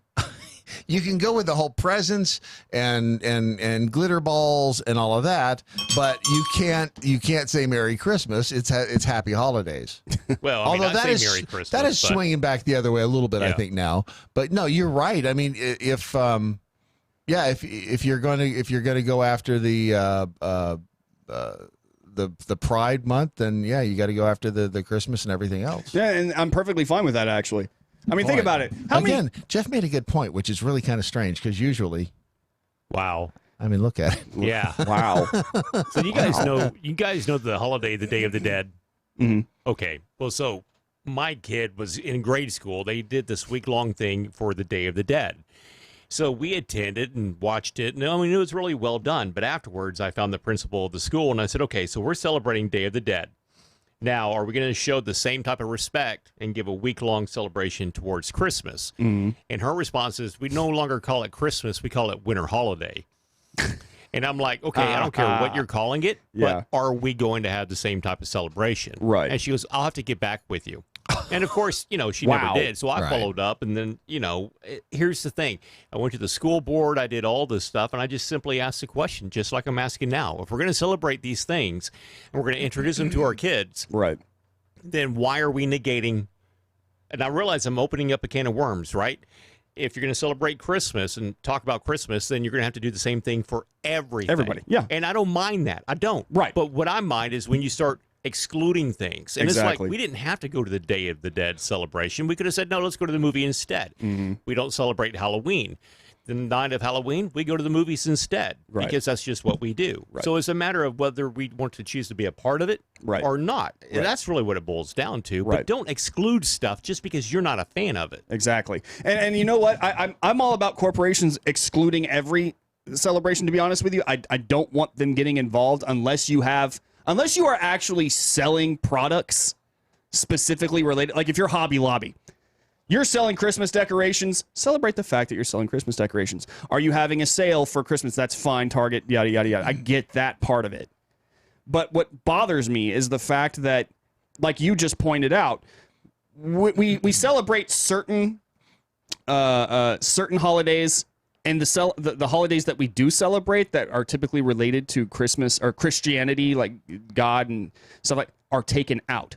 Even with Easter, it's like a nitpicky thing. It's bunnies, it's eggs, it's the season of rebirth, yada yada yada. Is that where the eggs come in? Because I've never figured that out. Before Jesus died on the cross, he was actually heard saying, "Hide the eggs." Forgive me, Lord, for that. That was a bad joke. I'm straight to hell. I'm going to have to ask for a raise if you keep up with that. I'm sorry, Lord. I'm just saying. That was the traditional Jerusalem Easter egg hunt. But no, they take Christ out of it. They nitpick it. It's like now it's the season of rebirth. It's the spring. It's the celebration of spring. And it's like no. What they call We're them, celebrating Easter worshipers? Easter. The whole Easter worshipers. Easter worshipers. You mean Christians? I know. It is a Christian holiday. All right, and I don't want to hear this whole entire thing about, but Christians hijacked the holiday from X, Y. No. I don't care where it came from. It's a Christian holiday now. It has been a Christian holiday, especially in this country now, for as long as we can remember. If Christ didn't exist, there would be no Easter. There would be no Christmas. There would be no Palm Sunday. There'd be no Good Friday. He's the reason for the season, and that is absolutely factual. However, when corporations are chicken. They're super chicken because they will go all out for Pride Month. Seriously, I walked into a Macy's in San Francisco and it was like a rainbow threw up in there. Okay, they'll talk about how they'll even sell T-shirts about how homosexuality is awesome and yada yada. And you know what? Fine, if you're a private industry, you want to do that. That's great. What bothers me is that you're super scared to say, all right, but here's Christmas. Here is a positive message about Christ. Well, why not? Well, because for the most part, you will not find rabid Christians who are willing to go out there and do and yell and scream and pitch a fit and be there for days and weeks at a time and talk about how evil you are because you won't say Christmas. You'll just go, oh, jeez, another one. Oh, good grief. Now we just want to live our lives.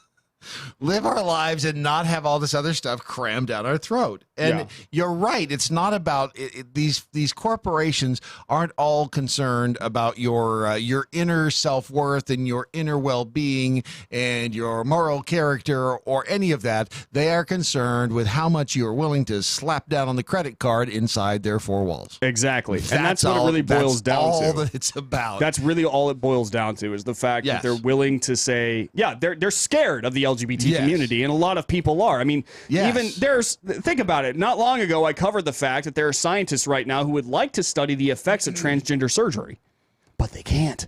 They can't because they are afraid of the activist community within the LGBT community talking about how, like, well, we're going to come after you if you do that. Right. Which, by the way, is the LGBT activist community. I'm not going to say the community. Activist community denying science. I just want to point that out. Yeah, that's just me. But that said, the truth shall set you free. Corporations, they are not supporting Pride Month. They're supporting their bottom line. That's all this really boils down to. If a corporation is lying to you, if they're like, "Oh, we support LGBT causes," well, that's not necessarily true, is it? Because a corporation is actually an amalgamation of people. And if I'm pretty sure that many of those people are Christians, and many of those Christians actually disagree with the idea of homosexuality. They're not assholes about it, but I mean they disagree with it. So it's not really the corporation that approves of it. What they do approve of is their bottom line, is making money. If they anger the LGBT community, that's probably going to be a good deal of people, both straight and gay, who apparently don't want to shop there anymore. All right, you act like you're celebrating it and holding it up in that this is the greatest thing in the world since sliced bread, because if you don't, you know that activist communities will come after you. You did mention that the bishop apologized, right? Or did you? I did not. He wrote, Catholic Bishop of Providence, Rhode Island, apologized for saying that Pride Month events in support of LGBTQ rights were especially harmful for children, saying he did not mean to cause offense. Mm-hmm. Let's see. In the wake of the outcry of many Catholics, in the wake of the outcry, he said in a statement posted to the diocese website, "I regret that my comments yesterday about Pride Month have turned out to be so controversial in our community and offensive to some, especially the gay community. That certainly was not my intention, but I understand why a good number of individuals have taken offense. I also acknowledge and appreciate the widespread support I have received on this matter." Tobin said the Catholic Church has respect and love for members of the gay community, and so do I. And individuals with same-sex attraction are beloved children of God and our brothers and sisters. As a Catholic bishop, my obligation before God is to lead the faithful entrusted to my care and to teach the faith clearly and compassionately, even on very difficult and sensitive issues. So there you have it. I feel like so even the Catholic Church. Afraid of the LGBTQ community. We did not need that. Given, did you see the amount of tweets that he got? I did not. So he was basically bent over the Twitter machine and took it. All right, by over last I checked, 200,000 replies. Twitter will do that to you. All right, yeah, but I will say this. Apologizing for, I want to say, like, don't misunderstand me. I'm not coming from a hateful position. This is not what I intend. Yada, yada, yada. It's more of a missionary position. Oh, my God. You're going to hell. Am I wrong? You're going to hell. I'm being very literal. That's all I'm being. But I would say that I kind of feel like he should have said something along the lines of, hey, I'm sorry for being misunderstood. This isn't what I don't mean to impart that we should hate you or anything like that. I want to clarify. You can't apologize for being misunderstood because it's not within your power to not be misunderstood. Right. No, I agree with that. I do agree with that. But that said, I think that it should have been something along the lines of like, look, guys, this is what the Catholic Church believes. It's in their catechism. This is in the Bible. This is just something that as a Christian we stand by. And he would have been right to say that. I'm not saying it would have made anybody feel any better. Right. But at least he would have stood his ground and fought for God and Jesus and the beliefs of the Holy Church. And you know what'll make you feel better? What? Eating healthy and actually doing some good exercise, maybe having a good smoothie. That'll make you feel much better if you go to the Doc Thompson Healthy Lifestyle Challenge. Brought to you, of course, by The Rich Solution. It's over there on Facebook, and I don't know if Gwen has set the one up on MeWe yet, but she's out from under the shadow ban on Facebook, so that's good news. Curtis posted in the group he had a spinach smoothie for breakfast, and now he's on the first salad of the day. By the way, he's lost like 22 pounds. Really? He's done very well for himself. Well done. And this is a community of over 200 people in the Doc Thompson Healthy Lifestyle Challenge with Gwen Rich. So if you would like to get healthy and feel a little bit better about yourself, feel a little bit better about your waist size, feel a little bit better in your pants, feel better in anybody else's pants for that matter, just go to the Doc Thompson Healthy Lifestyle Challenge. I'm hell-bent on pissing everybody off this morning. Brad, I think it's working. I think it's working. It's the Doc Thompson Healthy Lifestyle Challenge over on Facebook or therichsolution.com. Have you pissed off enough people yet this morning? I mean, I think it's probably time. Pretty much by the end of the day, I've pissed off a lot of people. You know what they say? Better pissed off than pissed on. That is definitely something that I could agree with. I will say that. Depends on who's doing the let's just move on. What do you mean it's last call? Wow, over so soon? I'm shocked. That's it, ladies and gentlemen, the end of Doc Thompson's Daily Mojo. But before we go, as always, let's find out what we learned today. We learned that you can go from worst to first, but it'll cost you an arm and a penis. We learned that if you're on a date with Cece Telfer and she says no, you better listen to her. She will kick your ass. Oh, my God. And we learned that toothpaste isn't just for breakfast anymore. The Brandon Morris from RedState.com. What, if anything, did you learn today? I learned that if you're going to get that extra boost of energy, a D battery just isn't going to cut it. Try something a little bigger.